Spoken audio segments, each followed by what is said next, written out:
Premium triplex villas at Bachupally APR projects. ఎన్నికలకు ముందు మీరు ఏదైతే చెప్పారో గెలుస్తున్నా 50,000 పైన మెజార్టీ వస్తుంది, రాసుకోండి. నా ఈవీఎంలో ట్యాంపరింగ్ చేయబోతున్నాం, మేము ఇంత మెజార్టీ వస్తుందని ముందు ఎక్స్పెక్ట్ చేశారా? మీరు గెలిస్తే ప్రజాస్వామ్యం, మేము గెలిస్తే ఈవీఎం ట్యాంపరింగ్. మరి రాజమండ్రిలో అంబేద్కర్ గారి రాజ్యాంగం నడుస్తుందా, రెడ్ బుక్ రాజ్యాంగం నడుస్తుందా, ఆదిరెడ్డి వాసు గారి యొక్క రాజ్యాంగం నడుస్తుందా? మొత్తం ఆదిరెడ్డి వాసు గారు ఎమ్మెల్యేగా గెలిచినప్పటి నుంచి కూడా ఆయన చూపంతా ఇసుక మీద మద్యం పైనే ఉంది. వాస్తవం. రాజమండ్రిలో వ్యభిచార కేంద్రాలు ఎక్కువైపోయాయి. ఆదిరెడ్డి వాసు గారికి క్యాబినెట్ చోటు ఉంటుందని అందరూ అనుకున్నారనమాట. ఆయన కుటుంబమే ఒక శాపము. భరత్ గారి మీద కొంత కక్ష సాధింపు.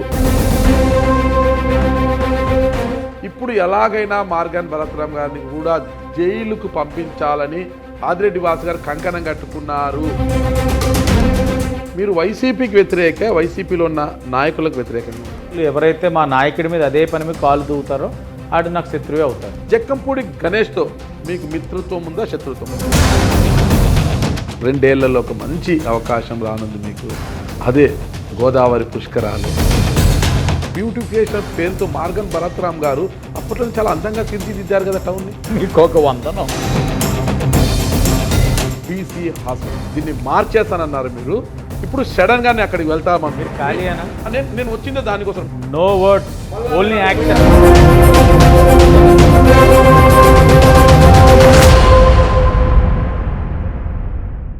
Welcome to Suman TV. నేను మీ నాగరాజ్ బైర్శెట్టిని. ఈరోజు మన అతిథి Rajahmundry urban MLA Adireddy Srinivas alias Adireddy Vasu garu మనతో ఉన్నారు. ఈరోజు ఈ ప్రోగ్రామ్ మనకు స్పాన్సర్ చేస్తుంది ఎకో తేజాస్ విద్యుత్ వాహనాల సంస్థ. నమస్తే ఎమ్మెల్యే గారు. నమస్తే. ఎన్నికలకు ముందు మీరు ఏదైతే చెప్పారో గెలుస్తున్నా, 50,000 మెజార్టీతో గెలుస్తున్నా అని గట్టిగా చెప్పారు, బలంగా చెప్పారు. అనుకున్న మేరకు విజయం సాధించారు. చెప్పిన మెజార్టీనే వచ్చింది. ఎలా చెప్పగలిగారు అంత గట్టిగా? నా ఈవీఎంలో ట్యాంపరింగ్ చేయబోతున్నాం, మేము ఇంత మెజార్టీ వస్తుందని ముందు ఎక్స్పెక్ట్ చేశారా? ఏంటన్నా వైసీపీ వాళ్ళు మాట్లాడినట్లు కనబడ్డారు ఒక్కసారి. లేదు, అందుకే ఆహ్వానం నుంచి వస్తున్నా. వాళ్ళు తొలి నుంచి అదే ఆరోపిస్తున్నారు. మీరు గెలిస్తే ప్రజాస్వామ్యం, ఓకే, మేము గెలిస్తే ఈవీఎం ట్యాంపరింగ్. ఇదే విధానం అన్నా. నేను ఒకటే అడుగుతాను, మేము గెలిచాము, దాంట్లో 11 మంది వాళ్ళు ఉన్నారు, జగన్మోహన్ రెడ్డే ఉన్నారు అంటే ఈవీఎం ట్యాంపరింగ్ జగన్మోహన్ రెడ్డి కూడా నెగ్గాడని చెప్పేది వైసీపీ వాళ్ళు చెప్పేది. అది ట్యాంపరింగ్ అన్నది సాధ్యం కాదని అనేక సందర్భాల్లో నిపుణుల ద్వారా పర్యవేక్షించి కూడా చెప్పడం జరిగింది. ఓటమిని వీళ్ళు అంగీకరించాలి.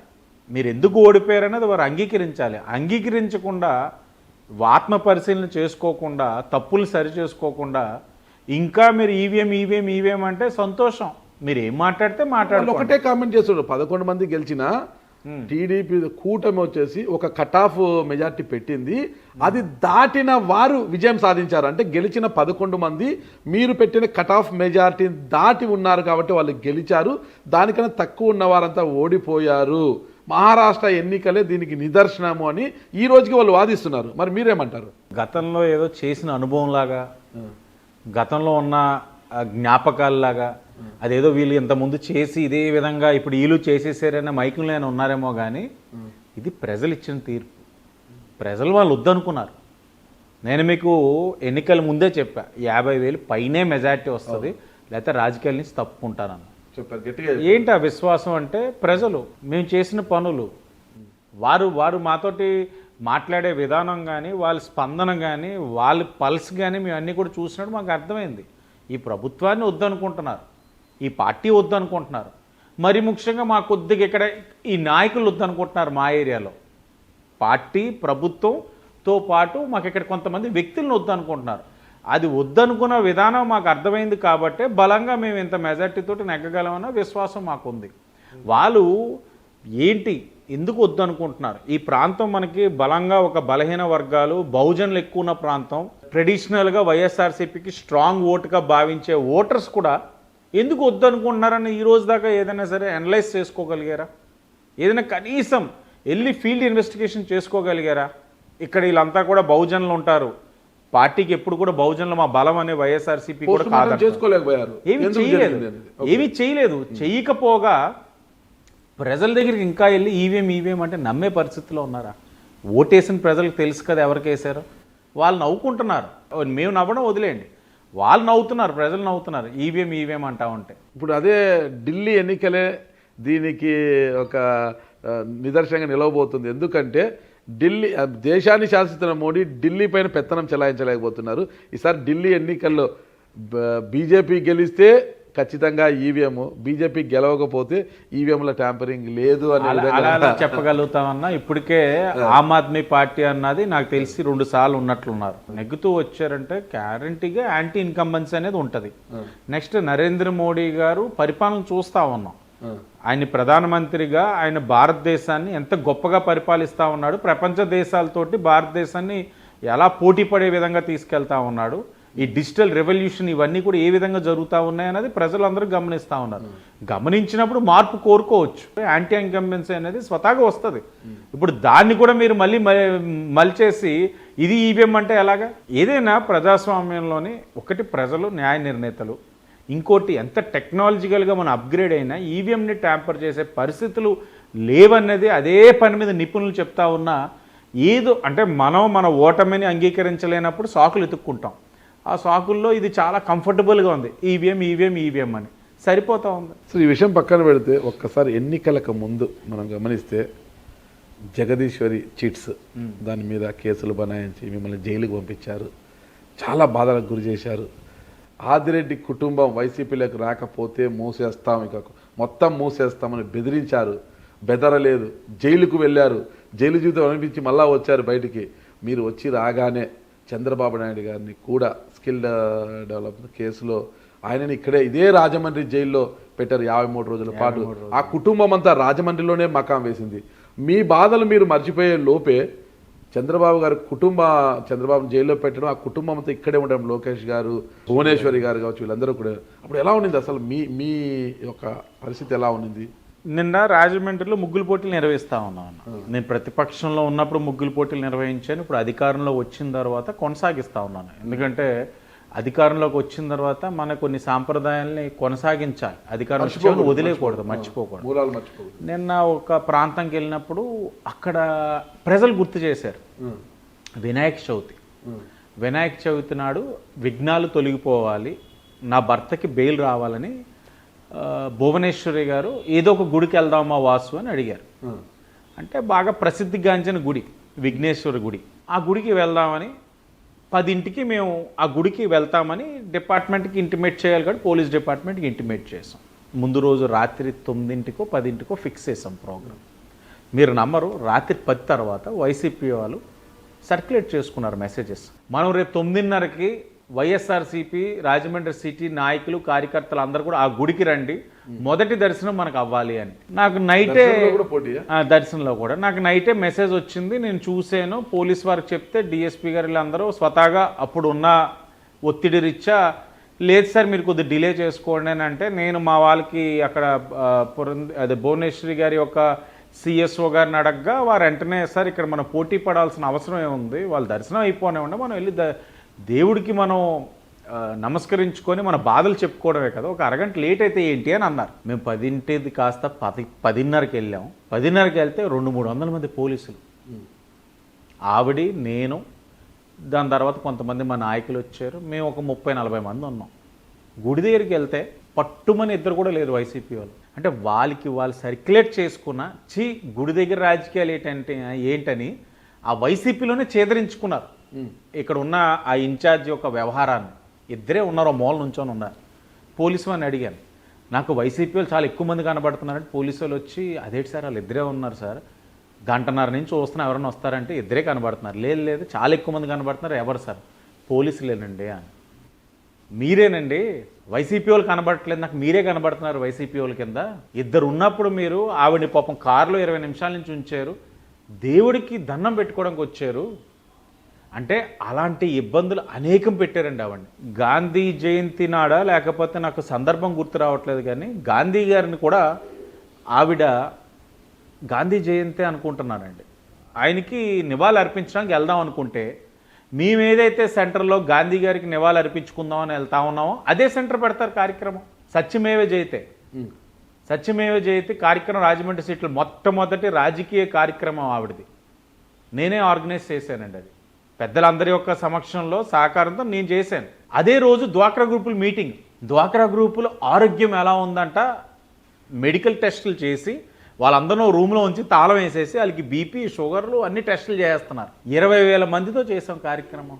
ఆగేరా అంటే ఆవిడ నోరు తెరిచి ఏది చెప్పుకోలేదు, కానీ చెప్పలేని విధంగా ఆవిడని మానసికంగా ఇబ్బంది పెట్టారు. ఆవిడ్ని పరామర్శించడానికి వస్తున్నారు, రాష్ట్రం నలుమూల నుంచి వస్తారు.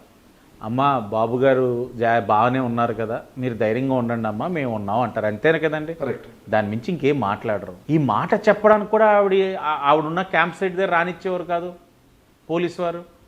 ఎక్కడికక్కడ రోడ్ కమ్ రైల్వే బ్రిడ్జ్ దగ్గర ఒక గేటు, కంబల్జరీ దగ్గర ఒక గేటు, వచ్చే వాళ్ళందరినీ ఆపేయడం. ఎన్ని విధాలుగా వాళ్ళని ఇబ్బంది పెట్టాలో, ఎన్ని విధాలుగా వాళ్ళని మానసికంగా కృంగిపోయేటట్లు చేయాలి అన్నీ చేసినా నిజంగా ఆవిడ స్ట్రాంగ్ ఉమెన్.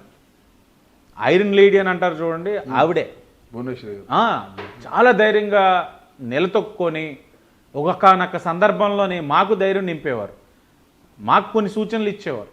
ఇనీషియల్గా ఎవరికైనా ఉంటుంది కాస్త, ఇనీషియల్గా ఆ డిస్టర్బెన్స్ ఉంటుంది.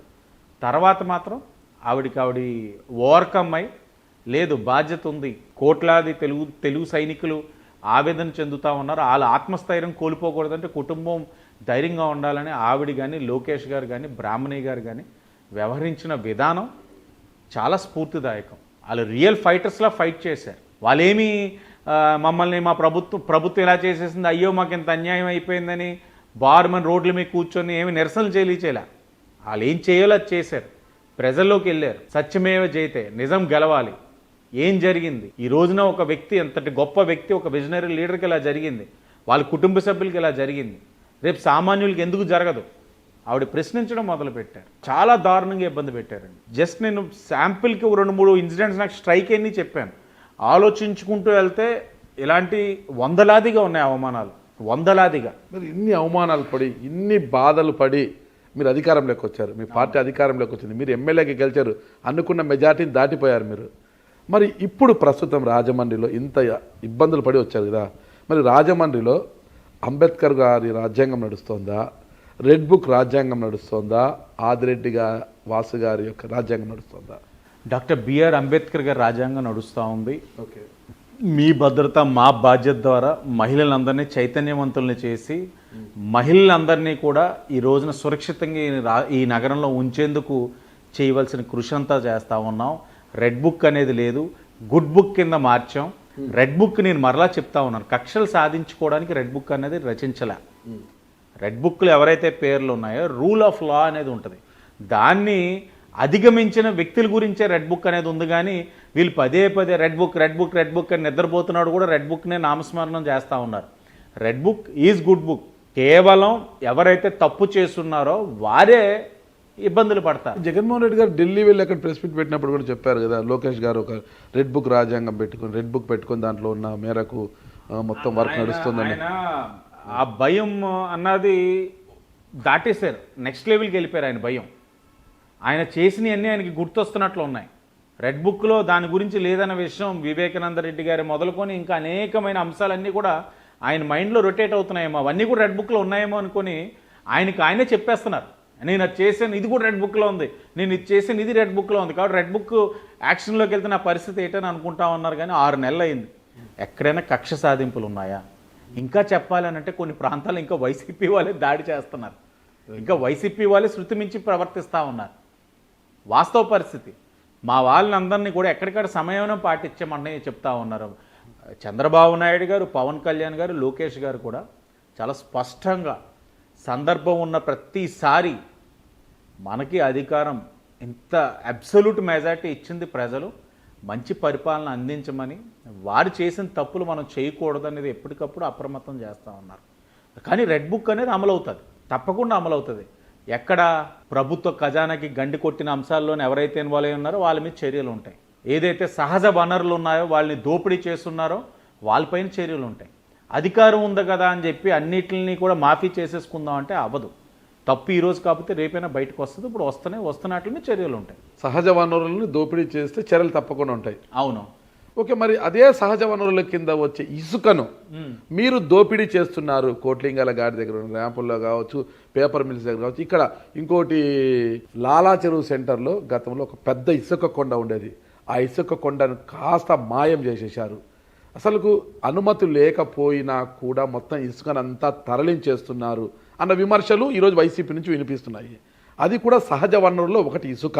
మొత్తం ఆదిరెడ్డి వాసి గారు ఎమ్మెల్యేగా గెలిచినప్పటి నుంచి కూడా ఆయన చూపంతా ఇసుక మీద మద్యం పైనే ఉంది అని అంటున్నారు. మరి మీ సమాధానం ఏంటి?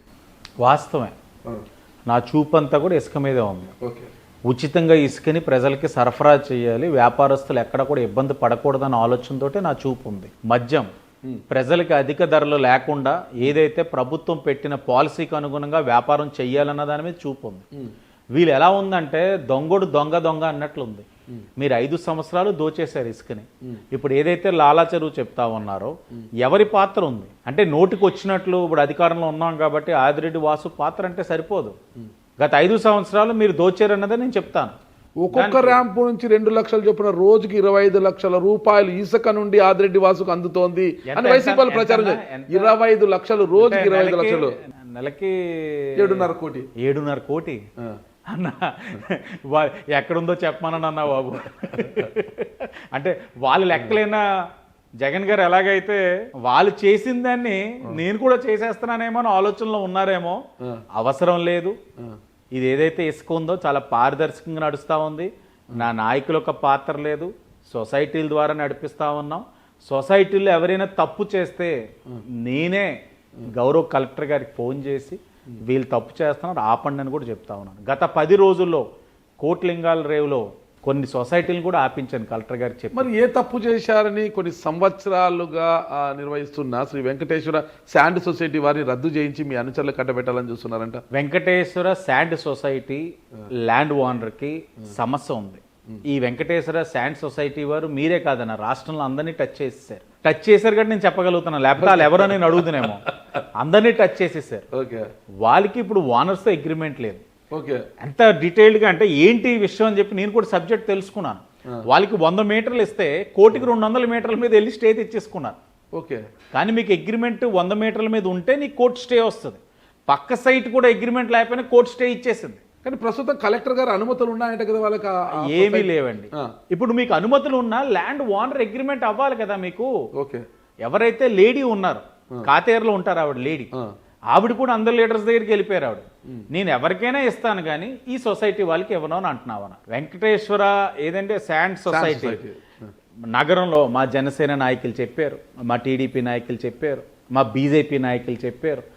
ఆఖరికి ఈ పరిస్థితి వచ్చి వీళ్ళందరూ కూడా అన్యాయం అవుతున్నారని చెప్పి ఆ ఓనర్ ఎవరని చెప్పి నేను ఆ ఓనర్ని కూడా సంప్రదించి అమ్మ ఏంటి వాళ్ళకి సొసైటీ ఉంది కదా మీరు ఇవ్వచ్చు కదా అంటే నేను ఇవ్వనండి, ఇప్పుడు దాకా అయితే ఏదైతే అమౌంట్ ఉందో కోటికి కట్టేరాలు వాళ్ళ అగ్రిమెంట్ ల్యాప్స్ అయ్యింది, నేనైతే అగ్రిమెంట్ చేయను అని ఆవిడ అగ్రిమెంట్ చేయకుండా వెళ్తా ఉన్నారు. నేను మిమ్మల్ని అడుగుతున్నాను, ఆవిడ నెంబర్ మీకు షేర్ చేస్తాను, ఆవిడకి ఫోన్ చేసి మీరు ఎందుకు అగ్రిమెంట్ అవ్వట్లేదు వాళ్ళతో, మీ మీద ఎవరైనా ఒత్తిడి చేస్తూ ఉన్నారా? సరే అగ్రిమెంట్ అవ్వలేదు వాళ్ళు చేయటం, అలాగే నేనైనా అనాథరైజ్డ్గా ఆ సైట్లో ఏమైనా చేస్తానన్న శాండ్ ఆ సైట్ అలా పడి ఉంది. ఆమె నెంబర్ ఉందా మీతో? నా దగ్గర ఇప్పుడు లేదన్నా మీకు పెడతాను. మరి దీని గురించి ఏంటి అసలు? లాలా చెరువు దగ్గర గతంలో ఒక ఇసుక కొండనే ఉండింది, మొత్తం కూడా అక్కడి నుంచి ఇసుక తరలించే వాళ్ళు విక్రయించే వాళ్ళు అక్కడి నుంచే మొత్తం ఎవరికి ఇసుక అవసరమైనా. మరి ఆ కొండ ఏమైంది? ఆ ఇసుక కొండ ఇటు గతంలో ఎవరైతే ఏజెన్సీ ఉన్నారో వాళ్ళని మనం బాధ్యులను చేయాలి. సెబ్ అని ఒక డిపార్ట్మెంట్ ఉండేది. అవును, మీరు నెగ్గిన తర్వాత కూడా ఈ కూటమి వచ్చిన తర్వాత కూడా 2 నెలలు వాళ్ళే నడిపారు. మీరు గమనించినట్లయితే ఆ సెబ్ వారి యొక్క పర్యవేక్షణలోనే ఇసుక కొండలన్నీ ఉన్నాయి. సెబ్ డిపార్ట్మెంట్ ఒక సహకారంతో గతంలో ఉన్న వైసీపీ వాళ్ళు పెంచి పోషించిన ఏజెన్సీ వాళ్ళు తరలిస్తా ఉన్నారని తెలిసి కలెక్టర్ గారికి చెప్పాను. సెబ్ అధికారులు స్పందించట్లేదని చెప్పి పైన ఉన్నతాధికారులకు చెప్పి సెబ్ ఒక పాత్ర లేకుండా వెంటనే రెవెన్యూ డిపార్ట్మెంట్ వాళ్ళని టేక్ ఓవర్ చేసుకోమని కూడా చెప్పింది నేను. తర్వాత మా జనసేన ఇన్ఛార్జ్ గారిని కూడా వెళ్ళి అక్కడ కొద్దిగా కఠినంగా ప్రెస్ మీట్ పెట్టండి, భయం అనేది ఉండాలని కూడా చెప్పింది నేను. ఇప్పుడు నా మీద ఆపాదిద్దామంటే అలా? మరి ఆ కొండను మాయం చేసింది ఎవరిని వాళ్ళు ప్రశ్నిస్తున్నారు కదా. వాళ్ళు ఏమైపోయింది? ముమ్మాటికి కూటమి అధికారంలోకి వచ్చిన వెంటనే కొండ మాయం అయిపోయింది. ముమ్మాటికి ఇసుక దొంగలు ఎవరు అంటున్నారు. గతంలో ఎవరైతే చేసున్న ఏజెన్సీస్ ఉన్నాయో వైఎస్ఆర్సీపీ వాళ్ళు ఉన్నప్పుడు వారి పాత్రతోటి అదంతా అయ్యింది. అది వారిని అదే పని మీద చెప్పేందుకు గాను మేము కానీ ప్రయత్నించే లోపు ఈ జల్లేస్తే పోద్ది బురదని చెప్పి జల్లేస్తా ఉన్నారు. తెలీదాలికి సబ్ డిపార్ట్మెంట్ వాళ్ళు ఎందుకు అంత నిర్లక్ష్యంగా వ్యవహరించారు? అప్పుడు మేము చెప్తే అప్పుడు బళ్ళు సీజ్ చేస్తారా?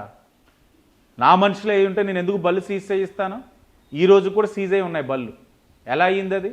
మేము నెగ్గిన తర్వాత ఇతరితర ఆలోచనలతో మేము వెళ్తూ ఉంటే సంపద ఎలాగ తినున్నారో సహజ వనరులను మీకు చెప్పున్నాను. అది ఎక్కడ మనం దోచేయచ్చు అన్నది అవగాహన కలిగిన పార్టీగా వైఎస్ఆర్సీపీ వాళ్ళు అంతే రాత్రిపూటలు చేసేసేవారండి. గొప్పగా చేశారు. సహజ వనరులు అంటున్నారు కదా మీరు.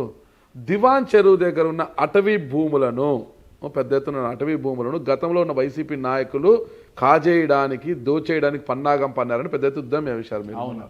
దాన్ని రక్షించాలి అనేసి పోరాటం చేశారు. మరి మీరు ఇప్పుడు అధికారంలోకి వచ్చారు కదా, వాటి పరిస్థితి ఏంటి? మళ్ళా ఏదైతే అన్న ఇప్పుడు ఆ దివాన్ చెరువు దగ్గర ఏదైతే ఉందో అది forest land, central act. Okay, మేము ఒకనొక సందర్భంలో మా ఆలోచన వాళ్ళ ఆలోచన చెప్తా ఉన్నాం. మీరు దోచేయాలి. అక్కడ ఒక జూ పెడితే ఎలా ఉంటుంది? ఓకే, ఆ జూ పెట్టి మనం వైజాగ్లో ఉంది ఇక్కడ మనం చేయగలిగితే ఎలా ఉంటుంది? అలాగని జూ పెట్టాలంటే సెంట్రల్ యాక్ట్గా డీనోటిఫై చేయించుకోవాలని ప్రపోజల్స్ కూడా ఆనాడు విజయరామరాజు గారు కమిషనర్గా ఉన్నారు మున్సిపల్ కార్పొరేషన్. ఇవన్నీ కూడా మా ఆలోచన దాన్ని ఎలా డెవలప్ చేద్దాం. మీకు గమనించండి, లాలా చెరువు నుంచి దివాన్ చెరువు ఆటో నగర్కి వెళ్ళే గ్యాప్లో సడన్గా మీకు బైక్ మీద వెళ్తే ఒక్కసారి ఫ్రెష్ ఎయిర్ వస్తుంది అన్న. ఎందుకంటే గ్రీనరీ అంటే అంత డెన్స్లీ అక్కడ ఉంటుందో ఫారెస్ట్ అంతా. దానివల్ల మీకు మంచి ఫ్రెష్ ఎయిర్ వస్తుంది, చాలా బాగుంటుంది, చల్లగా ఉంటుంది. ఒక్కసారి మీకు ఫీల్ అవుతాం. సరే, దాని తర్వాత మళ్ళీ మనం ఈ ల్యాండ్ అంతా 200 acres ఇదంతా చేస్తే ఇంతలా ఉన్న ఇక్కడ ఉన్న మంచి ఈకోసిస్టమ్ పాడు చేసిన వాళ్ళు అవుతామని చెప్పి ఆలోచన వెనకడుగు వేయడం క్రమేణా అది పక్కకు పోయింది. వీళ్ళు ప్రజలకు ఉపయోగపడేదో లేకపోతే వ్యవస్థలకు ఉపయోగపడే విధంగా డెవలప్మెంట్ ఆలోచించకుండా వీళ్ళు వ్యక్తిగత అవసరాలకి ఏదో విధంగా దోచేయడానికి ప్రయత్నాలు చేశారు వైసీపీ వాళ్ళు. ఇది మళ్ళీ పెద్ద ఉద్యమం చేశాం. ఇప్పుడు ఏదైతే రెవెన్యూ సదస్సులు పెట్టి ఇలాంటి అంశాలన్నీ బయటకు వచ్చిన తర్వాత ఇప్పుడు ప్రభుత్వం కూడా ముఖ్యమంత్రి గారు కూడా చాలా సీరియస్గా తీసుకోవడం, ఉప ముఖ్యమంత్రి పవన్ కళ్యాణ్ గారు ఏదైతే ఆయనకి సంబంధించిన శాఖ అంశంగా ఆయన కూడా చాలా సీరియస్ అయ్యి ముందు ఏదైతే ప్రపోజల్స్ ముందు నడిచున్నాయో వాటన్నిటిని కూడా క్యాన్సిల్ చేసి కారకులైన వాళ్ళపైన కూడా చర్యలు తీసుకునే కార్యక్రమం ఇప్పుడు తీసుకుంటా ఉన్నారు. అంటే దోచేద్దాం అవకాశం ఉన్న చోటల్లా. లేకపోతే రాజమహేంద్రవరం నడిబొడ్డున ఆర్ఎన్బి సైట్లో వాళ్ళు పార్టీ కార్యాలయం కడుతున్నట్లే మా ఎవరికి తెలియదు. వైఎస్ఆర్సీపీ పార్టీ కార్యాలయం తెలీదు అన్న, నిజంగా వాస్తవం చెప్తా ఉన్నాను. కార్యాలయం అయిపోయిందని చెప్పి ఏదో కట్టారట వైసీపీ వాళ్ళని వెళ్తే పెద్ద పెద్ద మహల్ ఎలాగైతే మీకు ఋషికొండ మీద ఉందో దాన్ని తలదన్నే అంత సీన్ ఇక్కడ లేదు. కానీ అన్నీ 15 feet హైట్ స్లాబ్స్, అన్ని రాజమహల్ టైపు చాలా విలాసవంతంగా. వెనకాల నుంచి ఒక ఎంట్రన్స్, ఆ ఎంట్రన్స్ నుంచి ఆర్ట్స్ కాలేజ్లో హెలిప్యాడ్కి ఒక వే, ఫ్రంట్ ఒక ఎంట్రన్స్. అంటే రాజులు కట్టుకుంటారు చూడండి, చూసి అదే అనుకున్నాను, ఏంటి నేను ఫోబియాలోకి వెళ్ళిపోయాడా, నేను రాజుని, నేనే శాశ్వతంగా ఈ ఆంధ్రప్రదేశ్ రాష్ట్రాన్ని పరిపాలించేవాడిని నేను ఫిక్స్ అయిపోయాడు. ఏంటో నాకు అర్థం కాలేదని. అది కూడా ఒక ప్రాపర్ అకౌంట్ లేదు, ఎలా కట్టారు ఏంటి దేనికి ఇవేవి కూడా ఏవీ లేవు. మరి ఇంత పద్ధతిగా నడుచుకుంటున్నారు, ప్రజా సంక్షేమం కోసం మీరు ఉన్నారు కదా, అంబేద్కర్ రాజ్యాంగమే నడుస్తుంది అంటున్నారు. మరి మద్యం విషయంలో మీపైన ఎందుకు అన్ని విమర్శలు వస్తున్నాయి? రాజమండ్రిలో నాకు తెలిసి ఇంచుమించు 32 షాపులు ఉండే మద్యం షాపులు సగానికి సగము మీ ఆధ్వర్యంలోనే మీ కంట్రోల్లోనే ఉన్నాయంటున్నారు. గోపాలపురంకి చెందిన ఒక టీడీపీ నాయకుడికి ఇక్కడ 2 షాపులు వస్తే కూడా ఆన్లైన్లో ఆయన కూడా బెదిరించి తరిమేసి ఆ 2 షాపులు కూడా మీరే లాక్కున్నారు. అన్నీ కూడా మీ బినాముల ద్వారా నడిపిస్తున్నారు అంటున్నారు. నగరం వరకే అన్నారన్నా లేకపోతే స్టేట్ అంతా కూడా లేదు, రాజమండ్రి నగరం వరకే, సిటీ వరకే చెప్పారు. పోలే ఇంకా స్టేట్ అంతా కూడా ఆయన అంటున్నారేమో. డ్రా సిస్టమ్ ఎవరికైతే తగిలిందో వాళ్ళే వ్యాపారం చేసుకుంటున్నారు, స్వేచ్ఛగా చేసుకుంటామన్నారు, రూల్కి లోబడే చేసుకుంటామన్నారు. వాళ్ళ వ్యాపారం సంతోషంగా ఉండాలని కోరుకున్నాను. ప్రభుత్వ పరంగా కొద్దిగా ఏదో పర్సంటేజ్ ఇబ్బంది అని చెప్పారు. నేనే మరలా గౌరవ మంత్రి గారితో వ్యాపారస్తులు ఇబ్బంది పడతా ఉన్నారు, పర్సంటేజ్ పెంచాలని చెప్పి కోరడం. నూతన సంవత్సరం చంద్రబాబు నాయుడు గారి దగ్గరికి వాళ్ళకి మంచి కబురు 14% కింద పెంచారు. నేను ఒకటే చెప్తా ఉన్నాను, ఆ యొక్క మద్యం షాపుల్లో వైసీపీ వాళ్ళకి కూడా షాపులు వచ్చినాయి ఉన్నాయి. వైసీపీ పార్టీలోని ఇంతకుముందు కొంతమంది ప్రజాప్రతినిధులు వెనకాల తిరిగిన వారికి కూడా షాపులు వచ్చి ఉన్నాయి. మరి టీడీపీ అతను గోపాలపురం చెందిన టీడీపీ అతనికి 2 షాపులు వచ్చి తరిమేశారు అంటున్నారు. 2 షాపులు ఆయనే చేసుకుంటున్నారు. ఈ మధ్యకాలంలో ఆయనకి ఒక చర్చికి సమస్య వస్తే అది నేనే మాట్లాడాను. అంటే నింద వేయడానికి చాలా సులువు అన్న. మొన్న ప్రెస్ మీట్ పెట్టాడు ప్రబుద్ధుడు, 2 షాపులు చూపించి అమ్మవారి గుడి దగ్గర ఒకటి ఉంది, ఇంకోటి ఎక్కడో ఉంది, ఏంటి ప్రభుత్వం అని చెప్తా ఉన్నాడు. వాళ్ళకి అర్థం కాదు ఏంటంటే గత 5 సంవత్సరాల నుంచి ఆ షాపులు అక్కడే ఉన్నాయి. వైసీపీ ఉన్నప్పుడు కూడా అక్కడే ఉన్నాయి. ప్రబుద్ధుడు, ఆ ప్రబుద్ధుడు మీకు నాకు మంచి స్నేహితుడు. నాకు స్నేహితుడా? నీకు మాకు మంచి స్నేహితుడు అన్న. మన ఇద్దరికి common reel star Bharatram. Okay, మార్గన్ భరత్రామ్ గారా? పెట్టింది కూడా 2 చూపిస్తే నాకు కూడా అంత అవగాహన లేదు. మా వాళ్ళు చూపించి నవ్వుతున్నారు, ఏంటన్నా అన్నాను. ఈ షాప్ గత 5 సంవత్సరాలు వైసీపీ ఉన్నప్పుడు ఎక్కడే ఉందండి, ఈ షాప్ కూడా ఎక్కడే ఉంది, 5 సంవత్సరాలు అక్కడే ఉంది. మరి ఈ అబ్బాయి 5 సంవత్సరాలు కారులో అనేక సందర్భాల్లో సోలమ్మ తల్లి దర్శనానికి వెళ్ళినప్పుడు కూడా ఆ రోడ్లోనే వెళ్ళాలి. వెళ్ళినప్పుడు కారులో ఇప్పుడు మాకు అర్థమైంది ఏంటంటే కారులో ఉన్నంతసేపు జనాలు చూడడేమోనండి, రోడ్లు చూడడేమో, ఫోన్లో అయినా చూసుకుంటాడేమో, దానివల్ల చూడపోయి ఉండకపోవచ్చు అని. అంటే మాట్లాడే దాంట్లోని ఒక వాస్తవం అనేది ఉండాలి. ఈ షాపులు ఎవరికాలు వ్యాపారం చేసుకుంటున్నారు, చితికిపోయి ఉన్నారు. ఆ పార్టీ వాళ్ళు కూడా వచ్చిన వాళ్ళు ఉన్నారు. మరి ఇంకేంటి దౌర్జన్యం చేసేది? ఎన్ని డీడీలు పడ్డాయి చూడండి. రాజమండ్రి సిటీలో ఎంత పోటీతత్వం ఉందో. వ్యాపారస్తులు ఏదో విధంగా మంచి పోటీ పడి మంచిగా వ్యాపారం. ఇప్పుడు డ్రా కూడా మీరు ఎంత పారదర్శకంగా జరిగింది. డ్రా తగిలినోడు వచ్చాడు, వ్యాపారం చేసుకుంటున్నాడు, పెట్టుబడి పెట్టుకుంటున్నాడు, సంతోషంగా ఉన్నారు. వాళ్ళందరికీ ఒకటే చెప్పాను, మీరు ఏదైతే చంద్రబాబు నాయుడు గారు ఆలోచనకు అనుగుణంగా పెంచి రేటు అమ్మినా, బెల్ట్ షాపులు ఓపెన్ చేసినా ఇబ్బందులు ఉంటాయని చెప్పాను. గిట్టని వాళ్ళు ఏదో రూపంలో చెప్తారు. ఈ నెల సంపాదనలో దీన్ని కూడా మొన్న ఏదో మాట్లాడాడు, చెప్పాను. నిజంగా అంత ఇస్తున్నారని చెప్పి ఎక్కడైనా సరే నీకు కాస్త తెలిస్తే నాకు ఇవ్వకుండా ఇంకెవరికైనా ఇచ్చేస్తున్నారేమో చెప్పరా బాబు, మాట్లాడదాం వాళ్ళతో అని కూడా చెప్పాను. ఆ అబ్బాయికి ఏం అవసరం.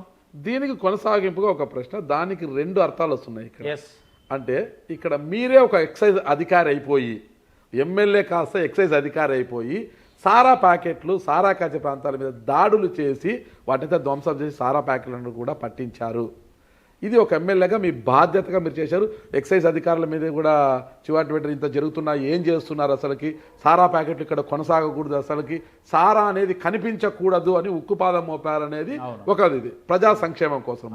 అవతల నుంచి వస్తున్న వాదన ఏంటి అంటే, ఆదిరెడ్డి వాసు గారికి మెజార్టీ షాపులు ఉన్నాయి కాబట్టి వారి మద్యానికి ఎక్కడ బొక్క పడుతుందో, మద్యం పొత్తు వచ్చి సారాయి చీప్గా దొరుకుతుంది కాబట్టి మద్యం లాస్కి అవుతుంది కాబట్టి, సారాయి దొరికే చోట మద్యం అంటే ఇబ్బంది అవుతుంది కాబట్టి కేవలం తన సంరక్షణకు తన షాపుల యొక్క వ్యాపారం కోసమే సారా ప్యాకెట్ని ధ్వంసం చేసిన అవతల వాళ్ళు మాట్లాడుతున్నారు. సరే, అవతల వాళ్ళు మాటలు పక్కన పెట్టేద్దాం అన్న. ఎందుకంటే వాళ్ళకి ఇంకా ఏది దొరికితే అది విమర్శించడం అన్నది వారి 5 సంవత్సరాలు చేయాల్సిన కార్యక్రమం. వాళ్ళు చేస్తారు, దానికి మనం సంజాయిషి ఇవ్వాల్సిన అవసరం లేదు. ఈ యొక్క సారా పైన ఉద్యమం నేను గత 3 సంవత్సరాలుగా చేస్తా ఉన్నాను. వారి అధికారంలో ఉన్నప్పుడు కూడా వైసీపీ చేస్తూనే ఉన్నాను. ఇంటింటికి స్టిక్కర్లు కూడా అంటించి ఎవరైనా సారా అమ్మితే నాకే చేయండి అని అనేవాడిని. కేవలం ఒకటే ఆలోచన, నా పార్టీలోనే ఎంతోమంది నాయకుల్ని మేము కోల్పోయాం. ఆ కుటుంబాలు రోడ్డున పడ్డాయి. ఆ పిల్లలకి ఏదో ఒక డీమార్ట్ ఒకటి ఏదో బిజినెస్ది ఒకటి సెంటర్ ఏదో ఓపెన్ అయితే డీమార్ట్ షాపింగ్ మాల్, దాంట్లో పిల్లలకి ఉద్యోగాలు కల్పించి, లేకపోతే వాళ్ళ తల్లులకి అంటే చనిపోయిన వారి భార్యకి ఉద్యోగాలు కల్పించి ఏదో ఒక విధంగా ఉపాధి కల్పిస్తూ ఉన్నాం. నా కళ్ళతో చూస్తున్నాను ఎంతమంది కోల్పోతా ఉన్నారో. మెయిన్ క్వారీ ప్రాంతమే అన్న ఇదంతా కూడా సారా వ్యాపారం. ఆ సారా వ్యాపారం ఉన్నప్పుడు గవర్నమెంట్ షాపులు ఏదైతే ఉన్నాయో వాళ్ళ వ్యాపారం వాళ్ళది నడుస్తూ ఉంది, ఇది కూడా నడుస్తూ ఉంది. నేను ఈరోజు ఏదో రాత్రి కేవలం వీళ్ళ కోసం చేసిన కార్యక్రమం కాదు. మీరు గమనించుకోవచ్చు, మీరు తెలుసుకోవచ్చు కూడా. గత 3 సంవత్సరాలుగా క్వారీ ప్రాంతంలో ఉన్న సిద్ధార్థ నగర్ కానీ, లేకపోతే ఇంకొక ప్రాంతం రామదాస్పేట కానీ, సింహాచల్ నగర్ కానీ, అలాగే ఇక్కడ అంబేద్కర్ నగర్ కానీ గత 2-3 సంవత్సరాలుగా సారా మీద ఉద్యమం చేస్తూనే ఉన్నాను. చివరాఖరికి చెప్పిన కొన్ని డిపార్ట్మెంట్, ఎక్సైజ్ డిపార్ట్మెంట్ వారు సరైన సమయానికి స్పందించకపోవడం వల్ల నేను వెళ్ళి అక్కడి నుంచి ఫోన్లు అదేక పని మీద, సార్ మీరు చెప్తా ఉన్నారు మీ భద్రత మా బాధ్యత, మీటింగులు పెట్టి మహిళలు చైతన్యవంతులు అవ్వండి, మీరు మాకు చెప్పండి, బ్లేడ్ బ్యాచ్ గంజాయి బ్యాచ్ అల్లరి చేసినా, అల్లరి మూకలు ఎక్కువ ఇబ్బంది పెట్టినా, సారా అమ్ముతున్నా చెప్పమంటున్నారు, పోలీసులు చెప్తున్నాం కానీ వాళ్ళు వచ్చేసరికి వీళ్ళు పారిపోతున్నారు సార్, కాబట్టి మీరు ఏదో చెయ్యండి అని అదే పని మీద ఆ ప్రాంతం నుంచి వచ్చేసరికి అసలు వీళ్ళు నిజంగానే చెప్తున్నారా లేకపోతే నిజంగా పోలీసు వాళ్ళు పనిచేస్తున్నారా లేదా నా కళ్ళతో నేను చూద్దామని వెళ్ళేసరికి దొరికారు. ఓకే, దొరికారు. ఆవిడ లైవ్లో మీరు అంతా చూడొచ్చు, కాలు మీద పడతా ఉంది, భర్త పోయి ఉన్నారు, అప్పు ఉంది, ఇది అమ్మేసి అప్పు తీర్చుకుంటాను అన్నీ చెప్తా ఉన్నారు. కానీ నేనైతే ప్రజలకి మోసం చేయలేనమ్మా, నమ్ముకున్న ప్రజలకి నేను న్యాయం చెయ్యాలి, దయించి క్షమించమ్మా, చట్టం దాని పని అది చేసుకుపోద్దని చెప్పాం. ఇది ఒక ఎగ్జాంపుల్. సిద్ధార్థ నగర్లో కూడా అదే పని మీద చెప్తా ఉన్నాం. ఇప్పుడు దీనికి బానిసైనవాడు ఇది తాగుతాడు, దానికి బానిసైనవాడు అది తాగుతాడు. ఒకటి ఇది ఎక్కువ అయిపోవడం వల్ల అది తగ్గదు, ఇది ఎక్కువ అయిపోవడం ఇది తగ్గదు. దేని బ్రాండ్ వాల్యూ దానికి ఉంటుంది అంతే. కానీ నాకు ఇక్కడ ఇది గత 5 సంవత్సరాలు కూడా స్పిరిట్ అమ్మేశారు. ఇప్పుడు నాణ్యత కలిగిన బ్రాండ్లని అమ్ముతున్నారు. సారా అన్నది ప్రజల ప్రాణాలను హరిస్తూ ఉంది. అది తెలిసి తెలియకుండా దాంట్లో మరి ఏం కలుపుతున్నారో తెలియదు కానీ ఎడిక్ట్ కవర్లు, వేలాది కవర్లని ఎంత తాగుతున్నారో పాడు చేసుకొని చిన్న చిన్న వయసు 50 సంవత్సరాలకు అందరూ కూడా ప్రాణాలు కోల్పోతూ ఉన్నారు. అది నా బాధ్యత కింద నేను భావించి వెళ్ళాను. అధికారులు స్పందించారు, కేసులు కట్టారు. ఈ ఇన్సిడెంట్ చూసైనా సరే కొన్ని ప్రాంతాల్లో ఆపుతారన్నది నా తాలూకు ఆలోచన. నాటు సారా మీద ముక్కుపదం మోపారు మీరు. గాంజా అండ్ బ్లేడ్ బ్యాచ్ని కూడా అరికడతాను, గాంజా ఇక్కడ లేకోకుండా చేస్తాననేసి పెద్ద ఎత్తున మీరు ప్రచారం చేశారు. మీ భవిష్యత్ మీ భద్రత అనే ఒక కార్యక్రమాన్ని కూడా భుజానికి ఎత్తుకున్నారు. మరి ఎంతవరకు వచ్చింది అసలు? గాంజాని అరికట్టగలిగారా? బ్లేడ్ బ్యాచ్ని నియంత్రించగలిగారా? ఇప్పటికీ ప్రశాంతంగా ఉండే ఒక రాజమండ్రిని బ్లేడ్ బ్యాచ్తో, గాంజా బ్యాచ్తో ఒక అరాచక ప్రాంతంగా చేసేశారు కదా. ఇది ఒక భయానక ప్రాంతం. రాత్రి 8 అయిందంటే మహిళలు కావచ్చు, పురుషులు కావచ్చు, బయటికి రావడానికే భయపడతారు. ఎవరు గాంజా తాగి ఎవరు వాళ్ళ మీద అఘాత్యాలు చేస్తారు. బ్లేడ్ బ్యాచ్లు ఎక్కడ తమపై దాడి చేసి తమను గాయపరుస్తారో, తమను హతమారుస్తారనే ఒక భయానక వాతావరణం ఉంది. మరి ఇప్పుడంతా కూడా కూల్గా ఉన్నారు ప్రజలంతా అన్న. లాస్ట్ 6 monthsగా 5 yearsలో జరిగిన every year law and order statistics last 6 months తీసుకున్నాం. December 31st గౌరవ ఎస్పీ గారు ఇచ్చిన డేటా బట్టి ప్రెస్ మీట్ పెట్టున్నాను. Last 5 years law and order పరంగా వాళ్ళు ఎదుర్కొన్న సమస్యలు, బ్లేడ్ బ్యాచ్ కానీ, గంజాయి బ్యాచ్ కానీ, దొమ్మీలు కానీ, లేకపోతే థెఫ్ట్ కానీ, లేకపోతే ఇల్లుల్ని దోచేయడం కానీ, ఇవన్నీ కూడా 30 to 40% డౌన్ఫాల్ ఉంది 6 monthsలో. 30 to 40%. 70 మంది మీద గంజాయి కేసులు కట్టి లోపలికి పంపించున్నాం. బ్లేడ్ బ్యాచ్ వారైతే ఆ వృత్తికి అలవాటైన వాళ్ళు అయితే మానుకుంటున్నారు, మానుకోలేని వాళ్ళు జైలుకు పోతున్నారు. ఇంకా మానుకోలేక వదలలేక ఉన్నవారైతే ఇబ్బందులు పడతా ఉన్నారు. నేను డే 1 మీకు కూడా చెప్పాను, ఈ ప్రాసెస్లో నేను చేసే ఈ ప్రక్రియలో టీడీపీ, బీజేపీ, జనసేన వాళ్ళు ఉన్నా కూడా ఇదే చర్యలు ఉంటాయన్న నేను ఆ మాటకు కట్టుబడి అదే కార్యక్రమం చేస్తున్నాను. నేను ఈరోజు గర్వంగా ఉన్నాను. ఎందుకంటే బీజేపీ నుంచి కానీ, జనసేన నుంచి కానీ ఈ విధమైన సపోర్ట్ నేను ఏదైతే ముందు ఆశించానో అదే సపోర్ట్ కొనసాగిస్తూ ఉన్నారు.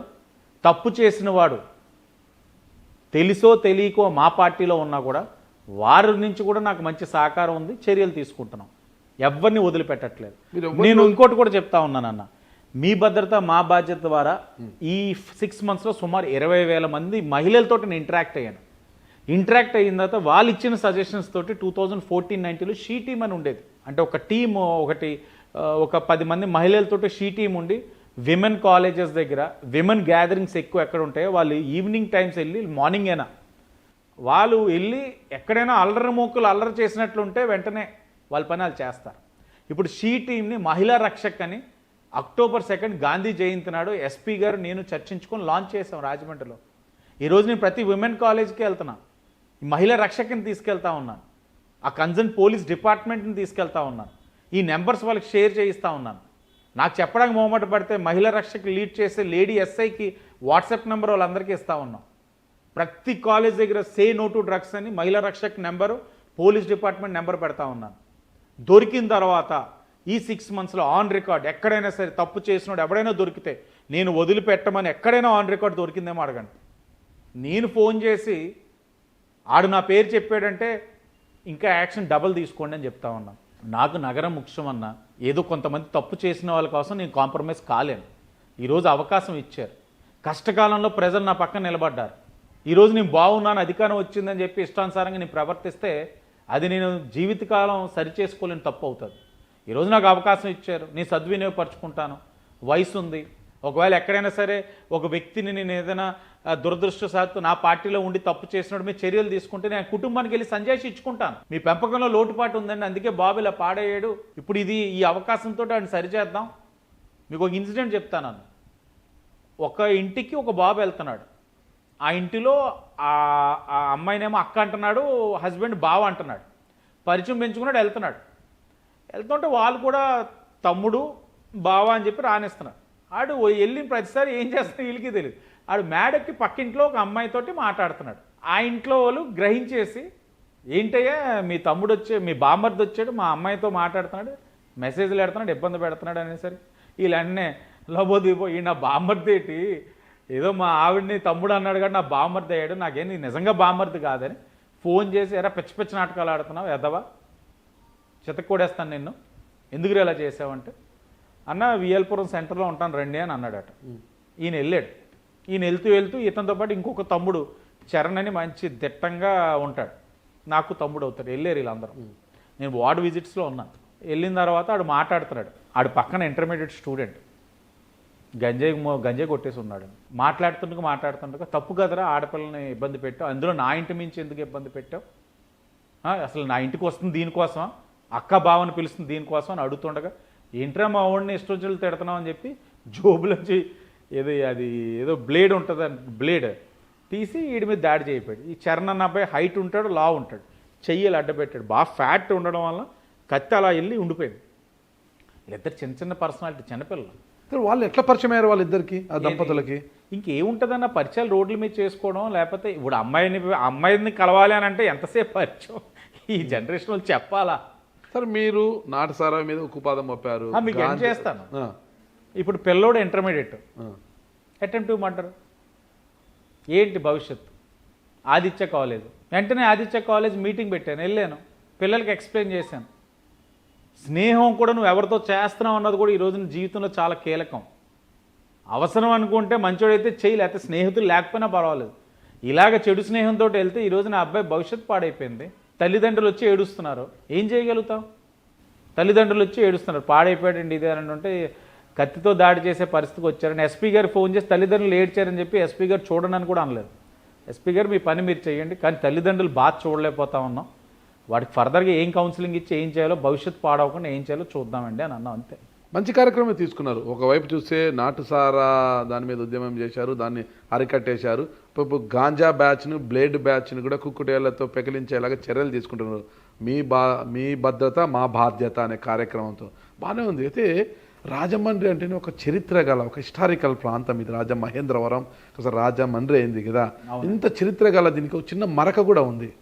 రాజమండ్రిలో వ్యభిచార కేంద్రాలు ఎక్కువైపోయాయి, చాలా దారుణంగా అయిపోయింది పరిస్థితి. అంటే గౌరవంగా బతికే మహిళలకు కూడా ఈ మకిలి అంటే పరిస్థితి వచ్చిందనమాట, గౌరవంగా ఉండే మహిళలకు కూడా, అంటే ఈ కారణాల వల్ల అనమాట.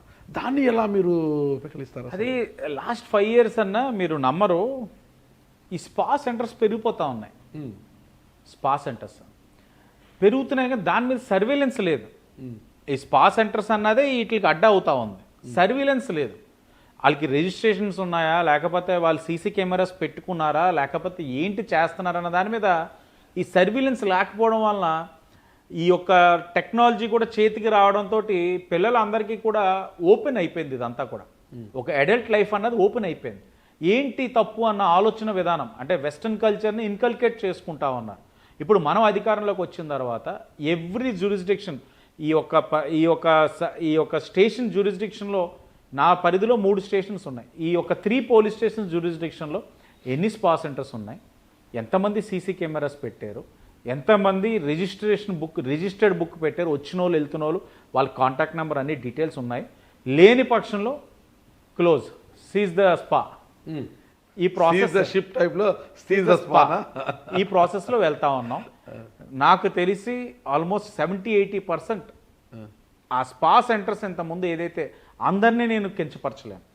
ఎందుకంటే ఆ వృత్తిని ధర్మంగా చేసేవాళ్ళు ఉన్నారు, అధర్మంగా చేసేవాళ్ళు ఉన్నారు. అందరినీ ఒక ప్లాట్ఫామ్ మీదకి అయితే నేను తీసుకురాలేను. కానీ దాంట్లో అడ్డగోలుగా అధర్మంగా చేస్తూ సంపాదిద్దాం అనుకున్న వాళ్ళందరికీ అయితే మాత్రం ఒక లెసన్ అనేది ఈ 6 monthsలో చూపించాం. ఇంకెందుకు అనవసరం, వచ్చింది ఎన్డీఏ కూటమి, గత ప్రభుత్వం కాదు మన ఆటలు సాగడానికి, ఇంకా ఆపాలనే ఆలోచన అయితే తీసుకురాగలిగాం. ఇంకా డిపార్ట్మెంట్ వాళ్ళు అయితే మంచిగా ఎన్ఫోర్స్ చేస్తున్నారు. మనకి సిస్టమ్ పాడవ్వడానికి ఏదైతే అవకాశాలు కనబడతా ఉన్నాయో ఆ అవకాశాలన్నీ సరిచేసే కార్యక్రమంలో అయితే డిపార్ట్మెంట్ ఫుల్ ఫోర్స్ ఎన్ఫోర్స్ చేస్తున్నారు. సరి అవుతుందన్న అతి దగ్గర అది కూడా. మీ దృష్టిలో చేస్తున్న మంచి కార్యక్రమాలే ప్రజలు గమనిస్తుంటారు. కానీ మీకు థ్రెట్ ఉంది, మీరు ఓపెన్ అవుతున్నారు, ప్రతి విషయంలో కూడా అడ్డుపడుతున్నారు. వాళ్ళని పెకిలిస్తాం, వీళ్ళని పెకిలిస్తాం అంటున్నారు, గాంజా బ్యాచ్ లేకుండా చేస్తా, బ్లేడ్ బ్యాచ్ లేకుండా చేస్తానంటున్నారు. అన్నప్పుడు మీకు థ్రెట్ ఉంది, జాగ్రత్తగా ఉండాలని ఇంటెలిజెన్స్ వర్గాల నుంచి, నిఘా విభాగాల నుంచి కూడా మీకు ఒక ఫోన్ మెసేజ్ వచ్చింది, వాళ్ళు అలర్ట్ చేశారు మిమ్మల్ని. అందుకే 24 hours కూడా బాడీ గార్డ్స్ని పెట్టుకొని తిరుగుతున్నారు అంటున్నారు అనమాట. బాడీ గార్డ్స్ కాదన్న, మన పిఏలు. ఓకే, మన మనుషులు ముందు నుంచి మనం నమ్ముకున్న వాళ్ళు, సత్ప్రవర్తనతో మంచిగా సేవ చేసేవాళ్ళు.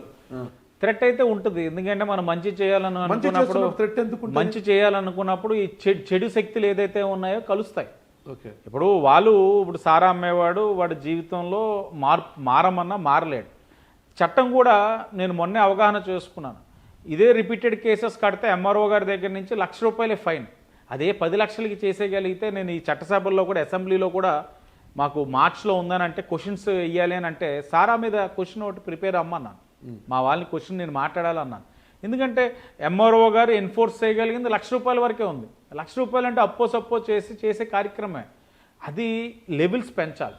అంటే ఇవన్నీ కూడా నేను వాళ్ళకి వాళ్ళ యొక్క ఉపాధిని కొడుతున్నాను, ఆర్థికంగా కొడుతున్నాను.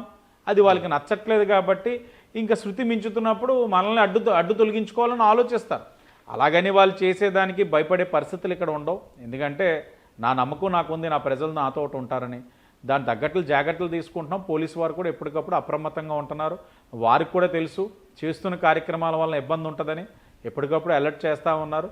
ఏదేమైనా నా ప్రజల కోసం చేస్తున్నప్పుడు నాకు పైన దేవుడు కూడా మంచి చేస్తున్నాడు కాబట్టి జాగ్రత్త ఉంటాం. పైన దేవుడు కూడా ఉన్నాడు కాబట్టి మంచి చేస్తున్నప్పుడు ఆయన ఏదో రూపంలో, నేను మీకు అంటుంటాను, మంచి తలిచి ఒక అడుగేస్తే మనం చెయ్యాలనుకుంది మంచే అనుకుంటే, మంచే అయితే పైన దేవుడు 4 అడుగులు వేయిస్తాడు మనతో. ఇప్పుడు నేను మంచి చెయ్యాలని ఒక అడుగు వేసాను, దేవుడు ఆ 4 అడుగులు ఎలా వేయిస్తాడు, నన్ను ఎలా రక్షించుకోవాలన్నది ఆ పైవాడికి తెలుస్తుంది. ఓకే, మరి రాజమండ్రి గురించి మరో విషయం ఏంటంటే, రాజమండ్రి అంటే అందరికీ కూడా హోల్సేల్ బట్టల దుకాణాలు ఇక్కడ చాలా ఫేమస్ అనమాట. ఇక్కడ నుంచి బట్టలు తీసుకెళ్లి ఇతర ప్రాంతాల్లో అమ్ముకుంటుంటారు అనమాట. అంటే ఇక్కడ వచ్చిన డబ్బుతో చాలా మంది సినిమాల్లో కూడా పెట్టుబడులు పెడుతున్నారు. నాకు తెలిసి డివివి దానయ్య గారు కూడా ఇలాగే వచ్చినవారు. అయితే ఈ వస్త్ర వ్యాపారాల నుంచి ఎవరు ఎమ్మెల్యేగా ఉన్నా నెల మామూలు తీసుకోవడం పరిపాటి అంటుంటారనమాట. ఆ కోవలోకి ఆదిరెడ్డి వాసు గారు వస్తున్నారా? అసలు నేను ఇప్పుడు దాకా వినలేదన్నది. అంటే ఇప్పుడు దాకా ఇంకా కొత్తగా ప్రెస్ మీట్లు మధ్యన పెట్టి ఉండకపోవచ్చు దాని మీద. నేను ఒక వ్యాపారస్తున్నా. ఏదైతే టెక్స్టైల్ ఇండస్ట్రీ హబ్ అయిన ఈ రాజమహేంద్రవరంలో ప్రతి వ్యాపారస్తుడు నా కుటుంబ సభ్యుడు. మీరు ఏ పేరు చెప్పండి, అతను నా కుటుంబ సభ్యుడే. ఎందుకంటే వాళ్ళతో నాకు మంచి సత్సంబంధాలు ఉన్నాయి. మెయిన్ రోడ్ కానీ, ఎంజీ మార్కెట్ కానీ, చందన కానీ, బొమ్మన కానీ ప్రతి ఒక్కడితో నాకు మంచి సత్సంబంధాలు ఉన్నాయి. ఒక వ్యాపారస్తుడుగా వారి యొక్క సాధక బాధలు నాకు తెలుసు. ఈ రోజున సౌత్ ఇండియా షాపింగ్ మాల్ అనో లేకపోతే ఏది ముగ్ధానో ఇలా ఈ విపరీతంగా రావడం వల్ల రాజమహేంద్రవరం మనం ఒక టైంలో చూసి ఉండేవాళ్ళం. ఎవరైనా సరే ఈ జిల్లా మొత్తం కూడా ఏదైనా ఒక మంచి బట్ట కొనాలనుకున్నా, ఏదైనా ఒక ట్రేడింగ్ చేయాలన్నా రాజమహేంద్రవరంకి వచ్చేవారు. ఈ రోజున విపరీతంగా ఈ యొక్క మాల్స్ ఇవన్నీ కూడా రావడంతో వీళ్ళ వ్యాపారాలు అంతంతగా ఉన్నాయి. చాలా ఇబ్బందుల్లో ఉన్నారు. గత 5 సంవత్సరాలు కూడా వీళ్ళ మీద అనేక విధాలుగా ఒత్తిడి తెచ్చి వ్యాపారస్తులను కూడా భయభ్రాంతులు గురి చేస్తున్నారు. ఈ మధ్యన జరిగిన ఛాంబర్ ఎలక్షన్స్లో కూడా నేను నా తెలుగుదేశం పార్టీ నుంచి ఒక వ్యాపారం నేపథ్యం కలిగిన వ్యక్తి శాంతి పైప్స్ అని చెప్పి రాజా గారిని, యువకుడిని, వైశ్యాస్ కమ్యూనిటీ ఆయన్ని ప్రెసిడెంట్గా కూడా పెట్టడం జరిగింది. పెట్టి ఇలాంటి సమస్యలు ఏ వ్యాపారస్తుడికి ఎవరైనా సరే బెదిరించినా, భయపెట్టినా, దందా అని చెప్పి ఇబ్బంది పెట్టినా వాళ్ళ మీద చర్యలు ఉండే విధంగా ఛాంబర్ అందరినీ కూడా ముందుకు నడిపిస్తూ ఉన్నాం. అలాంటి నా కుటుంబం దగ్గర నేను దోచుకోవాలన్న ఆలోచన నాకు జీవితంలో రాదు, చేయాల్సిన అవసరం కూడా లేదు. దోచుకోవాలని ఆలోచన లేదు, దానికి సమాంతరంగా ఇంకొక ఆలోచన చేశారు ఎమ్మెల్యే ఆదిరెడ్డి వాసు గారని అవతల వర్గం ఆరోపిస్తుంది అనమాట. నాకు తెలిసిన విషయం ఏంటంటే, జగదీశ్వరి చిట్స్ ఏదైతే ఉందో వాళ్ళ చిట్స్, సొంత చిట్స్, జగదీశ్వరి చిట్స్ లాంటి వ్యాపారస్తులందరినీ పెట్టుబడి పెట్టాలనేసి ఆ జగదీశ్వరి చిట్స్లో పెద్ద ఎత్తున చిట్లు వేయాలని బలవంతం చేస్తున్నారన్న ఆరోపణలు బయట బాగా వినిపిస్తున్నాయి. ఇప్పుడు ఒకటి, పెట్టుబడులు తీసుకోవు, చిట్ ఫండ్స్లో ఎప్పుడు పెట్టుబడులు తీసుకోకూడదు. సో డిపాజిట్స్ ఉండవు. సో వాళ్ళ దగ్గర నాకు డబ్బు దాని మీదే పోరాటం చేస్తున్నారు ఉండవల్లి అరుణ కుమార్ గారు మార్గదర్శి దాంట్లో అది డిపాజిట్ల గురించి. చిట్టు వ్యాపారం, నీకు బాగుంటే నువ్వు వేస్తావు, నువ్వు బాలేవు అనుకోండి అన్న, నేను నిన్ను బలవంతం పెట్టి వేయించుకున్నాను అనుకో, పడేది నాకే బొక్క. ఎందుకంటే 30 మంది కస్టమర్లు 29 బాగా కట్టి ఒకటి కట్టకపోతే ఈ 30 మంది మీద వచ్చే లాభం ఒక కస్టమర్ తీసుకుపోతాడు. కాబట్టి వేసేవాడు ఆర్థికంగా బాగుంటేనే చిట్టు వేయించుకుంటాం. అలాగే వేసేవాడికి కూడా చిట్టు వేసినప్పుడు ఆడికి 1.5 రూపీ దాకా వర్కౌట్ అయ్యే బోనస్లు వస్తాయి, అన్నీ వస్తాయి. సో ఇద్దరికి కూడా మ్యూచువల్ బెనిఫిట్ ఉంటుంది కాబట్టి చిట్టు అనే వ్యాపారం నడుస్తుంది. మరి ఇలాంటి కామెంట్స్ ఎందుకు వస్తున్నాయి బయట? అవగాహన లేని వ్యక్తులు. మీరు హాస్యాస్పదం ఏంటంటే కమెంట్ చేసిన వాళ్ళు చిట్లు ఉంటాయి ఇక్కడ. అయిపోయిన తర్వాత ప్రెస్ మీట్, ఈ గొట్టంగడ మమ్మల్ని ఇస్కిన్ చేస్తున్నాడని ప్రెస్ మీట్ పెట్టమని నోటు పంపించేస్తున్నాడు. మీరేంటి సార్ మంచి బోనస్ ఇస్తున్నారు, మంచి డివిడెంట్ ఇస్తున్నారు, టైంకి పేమెంట్ ఇస్తున్నారు, సిఐడి వాళ్ళే చెప్పారు కదా టైంకి పేమెంట్లు ఇస్తున్నారు, కొన్ని అడ్వాన్స్గా ఇచ్చాం, అడ్వాన్స్ ఇవ్వడం కూడా తప్పైంది సిఐడి వాళ్ళ దృష్టిలో. కాబట్టి మేము ఏం చేయం సార్, మాట్లాడాల్సి వస్తుందని చెప్పిన పరిస్థితులు ఉన్నాయి. నేను మీకు ఒకటే చెప్తా, వ్యాపార సంస్థలు ఈరోజు చాలా ఆనందంగా ఉన్నారు, సంతోషంగా ఉన్నారు. మేము రావడంతో వాళ్ళందరూ సంబరాలు జరుపుకుంటా ఉన్నారు. ఎందుకంటే వాళ్ళ జోలికి ఏ అధికారి వెళ్ళనివ్వను. తప్పు చేస్తే ఏదైనా ఉంటే నేనే మాట్లాడతాను, అంతేగాని ఏ తప్పు చేయకుండా వేధింపులు భయభ్రాంతులు గురి చేసే పరిస్థితులు ఈరోజు రాజమండ్రిలో లేదు. నా చిట్టు అంటారా, ఇది వ్యాపారం, నేను వ్యాపారం చేస్తున్నాను, ఆ వ్యాపారంలో వాళ్ళకి నచ్చితే చేస్తారు. కానీ చేసినప్పుడు ఆడికి కూడా లాభం ఉంటుంది, వేస్తున్న వారికి కూడా లాభం ఉంటుంది. లాభం లేకుండా ఉత్తి పుణ్యాన్ని సేవ చేయడానికి ఎవడు కూడా ఈ రోజుల్లో లేరన్న. ఎవరికి ఆడే బాస్, ఎవరికి ఆడే హీరో. భయపెడితే భయపడిపోయే రోజులైతే ఈరోజు కాదు. ఓకే, నాకున్న అవగాహన మేరకు రాజమండ్రి నుంచి ఇంతవరకు ఎవరు మంత్రి కాలేదని నేను అనుకుంటున్నా. ఓకే, ఎవరు గెలిచినా కూడా. అయితే ఎన్నికలకు ముందు అయితే గతంలో గోరట్ల బుచ్చయ్య చౌదరి గారు 2 నెలలు చేసినట్టున్నారు. బట్ ఇంత మళ్ళీ ఎవరు మంత్రి కాలేదని నాకున్న అవగాహన. అయితే ఎన్నికలకు ముందు ఆదిరెడ్డి కుటుంబం ఎదుర్కొన్న ఇబ్బందులు కావచ్చు, ఆ తర్వాత చంద్రబాబు నాయుడు గారు జైల్లో ఉన్నప్పుడు మీరు చూపిన చొరవ కావచ్చు, తీసుకునే చర్యలు కావచ్చు, ఎన్నికల్లో మీరు సాధించిన విజయాన్ని బట్టి అందరూ వెలమ సామాజిక వర్గం, బీసీ సామాజిక వర్గం కాబట్టి ఖచ్చితంగా ఆదిరెడ్డి వాసు గారికి క్యాబినెట్లో చోటు ఉంటుందని అందరూ అనుకున్నారనమాట. అది రాజమండ్రి నుంచి, తూర్పుగోదావరి జిల్లా రాజమండ్రి నుంచి ఖచ్చితంగా ఉంటుంది అనుకున్నారు. చివరి చూస్తే లేదు. ఏంటి కారణం తెలిసి లేదు, ఆదిరెడ్డి వాసు గారికి ఆయన కుటుంబమే ఒక శాపము అన్నారంట. అంటే పెద్ద నేను ఆలోచించలేదండి ఈ రోజు కూడా. మీరు ఆలోచించకపోయినా బయట వచ్చింది. ఎందుకు ఆ శాపం ఏంటంటే, చిన్నమామ చూస్తే మంత్రి అయిపోయారు, సీనియర్ ఎమ్మెల్యే మంత్రి అయ్యారు, బామ్మర్ది కేంద్ర మంత్రి అయిపోయాడు. ఆ ఇద్దరు మంత్రులు అయినప్పుడు ఆదిరెడ్డి వాసు గారిని క్యాబినెట్లోకి తీసుకోలేని పరిస్థితి వచ్చింది. ఆ కుటుంబమే ఆయనకు శాపం, లేదంటే క్యాబినెట్లో ఉండేవారు. కుటుంబం ఎప్పుడు శాపం అవదన్న. వాళ్ళు ఎప్పుడు నా బాగా కోరే వ్యక్తులు. నా బామ్మర్ది ఎప్పుడైనా సరే నా కుటుంబం పట్ల తనకి బాధ్యత ఉంటుంది, నాకు ఖచ్చితంగా. అచ్చెన్నాయుడు గారు ఈరోజు పెద్ద దిక్కుగా వ్యవహరించాలి. నా కష్టకాలం ఉన్నప్పుడు ఆయన ఇక్కడ కూర్చొని అన్ని చేస్తారు కూడా. ఇప్పుడు వారిది ఉత్తరాంధ్ర, వారు కింజరాపోలు, నేను ఆదిరెడ్డి. వాళ్ళ రాజకీయం వేరే, నా రాజకీయం వేరే. నా పరిధి నా జిల్లా, వాళ్ళ పరిధి అది. కాబట్టి ఈ సమీకరణలు అన్నది ఇక్కడ ముఖ్యం కాదు. ఒకటే మంత్రిగా, కేంద్ర మంత్రిగా ఒక వెలమ సామాజిక వర్గానికి ఇచ్చారు, స్పీకర్గా వెలమ సామాజిక వర్గానికి ఇచ్చారు. ఇన్ని ఇచ్చినప్పుడు ఈ సామాజిక వర్గానికి అన్ని కట్టబెట్టాలంటే అనేకమైన వాళ్ళు ఉపకులాలు ఉన్నారు బీసీలో. వీళ్ళందరికీ ఇవ్వాల్సిన బాధ్యత పార్టీ పైన ఉంది. ఆ పైన అంటారా ఎప్పుడైనా సరే ఏ విధంగా గౌరవించుకోవాలన్నది లోకేష్ గారికి తెలుసు. గౌరవించకపోయినా కూడా ఎప్పుడు కూడా లోకేష్ అన్న వెనకాల వాళ్ళ తమ్ముడు వాసు ఉంటాడని ఆయనకి తెలుసు. కాబట్టి ఆయనకి ఎప్పుడు ఏ గౌరవం ఇవ్వాలో ఆయనకి బాగా తెలుసు. ఎందుకంటే నేను ఎప్పుడు కూడా చెప్తాను, పరిణితి చెందిన నాయకుడిగా ఈరోజు లోకేష్ గారు ఉన్నారు. ఆయన చేస్తున్న వ్యవహారాలు కానీ విధానాలు కానీ. మొన్ననే డొక్కా సీతమ్మ మధ్యాహ్న భోజన పథకం, ఇప్పుడు దాకా మనం 10th వరకు చూసాం. జూనియర్ కాలేజీలు ఎప్పుడు పెట్టలే, ఇప్పుడు జూనియర్ కాలేజీలు పెట్టాం. కేవలం ఇళ్లల్లో ఉన్న తల్లులకి ఇబ్బందులు తగ్గించడానికి, అలాగే పిల్లలకి మంచి నాణ్యమైన, రుచికరమైన, ఆరోగ్యకరమైన భోజనం. 6-7 పిల్లలు ఇప్పుడు మన జూనియర్ కాలేజ్ రాజమండ్రి ఉందండి, చుట్టుపక్కల ఒక 50-60 కిలోమీటర్ల దూరం నుంచి కూడా కొంతమంది వస్తున్నారు. ఉదయం 7 భోజనం పెట్టారంటే మధ్యాహ్నం తీసేసరికి ఆవిరైపోయి అది తినడానికి కూడా ఇబ్బంది ఉంటుంది. అలాంటి వాళ్ళందరికీ ఇప్పుడు మధ్యాహ్నం భోజనం పెట్టడం అన్నది ఆయన ఆలోచన. దాంట్లో మాకు కొన్ని లోట్లు తెలిసినవి ఏంటంటే, 200 కోట్లు గుడ్లు గత ప్రభుత్వం పెట్టిన బకాయిలు మనం కట్టాం. 60 కోట్లకు చికెన్కి గత ప్రభుత్వం ఇవ్వాల్సిన బిల్లు ఇవ్వకపోతే ఈ ప్రభుత్వం కట్టింది. అంటే 200 కోట్లు 60 కోట్లు కూడా కట్టకుండా మొత్తం భారం తెచ్చేసి ఎన్డీఏ కూటమి పెట్టిపోయారు. ఇవన్నీ కూడా సరి చేసుకుంటూ వెళ్తా ఉన్నాం. అలా ముందుకు పోతున్నారు. అయితే మీరు అధికారంలోకి వచ్చిన తర్వాత అంటే భరత్ గారి మీద కొంత కక్ష సాధింపు ధోరణి అవలంబిస్తున్నారా అన్న అనుమానం అందరికీ ఉంది. అంటే మీరు వచ్చి రాగానే ఏదైతే మార్గాన్ని భరత్రామ్ గారు మీ ప్రత్యర్థి ఆయన ప్రచార రథము కాల్ చేసి దగ్ధం చేశారనమాట. దాని వెనక ఉన్నది ఎవరు, కాల్చింది ఎవరు, కాల్పించింది ఎవరు అనే ఒక ప్రశ్నలు అనేది రోజు రోజుకు ఉత్పన్నం అవుతున్నాయి. ఎన్నిసార్లు అన్నా బాబు, ఎన్నిసార్లు ఇదే టాపిక్. ప్రచారథం కాలిపోయింది. రాత్రి 11ంటికి లేచి మంచి పట్టుబట్ట వేసుకొని 11ంటికి ఎవడైనా హుటాహుటిన వస్తాడు. పట్టుబట్ట వేసుకొని ఫేస్కి మేకప్ కొట్టుకొని వచ్చాడు. మీరు ఆ వీడియో చూడండి. ఆదెడ్ వాస్ అన్నాడు అంతే సింపుల్గా. ఫస్ట్ పాడేశాడు. పోలీస్ ఇన్వెస్టిగేట్ చేశారు, కాల్ డేటా తీశారు. ఎవరైతే కారకులు ఉన్నాడో ఇతని మనిషే. కాల్చింది కూడా ఎలా కాల్చాడో లేటెస్ట్ టెక్నాలజీ యాటమ్ బాంబు దాకా పెద్ద తాడు కట్టి కాల్చి మొత్తం అంతా చేసుకుంది. వాళ్ళు దేనికిరా చేసావంటే మా నాయకుడి సింపతి రావడానికి కాల్చాను అన్నాడు. అయితే గప్చుప్.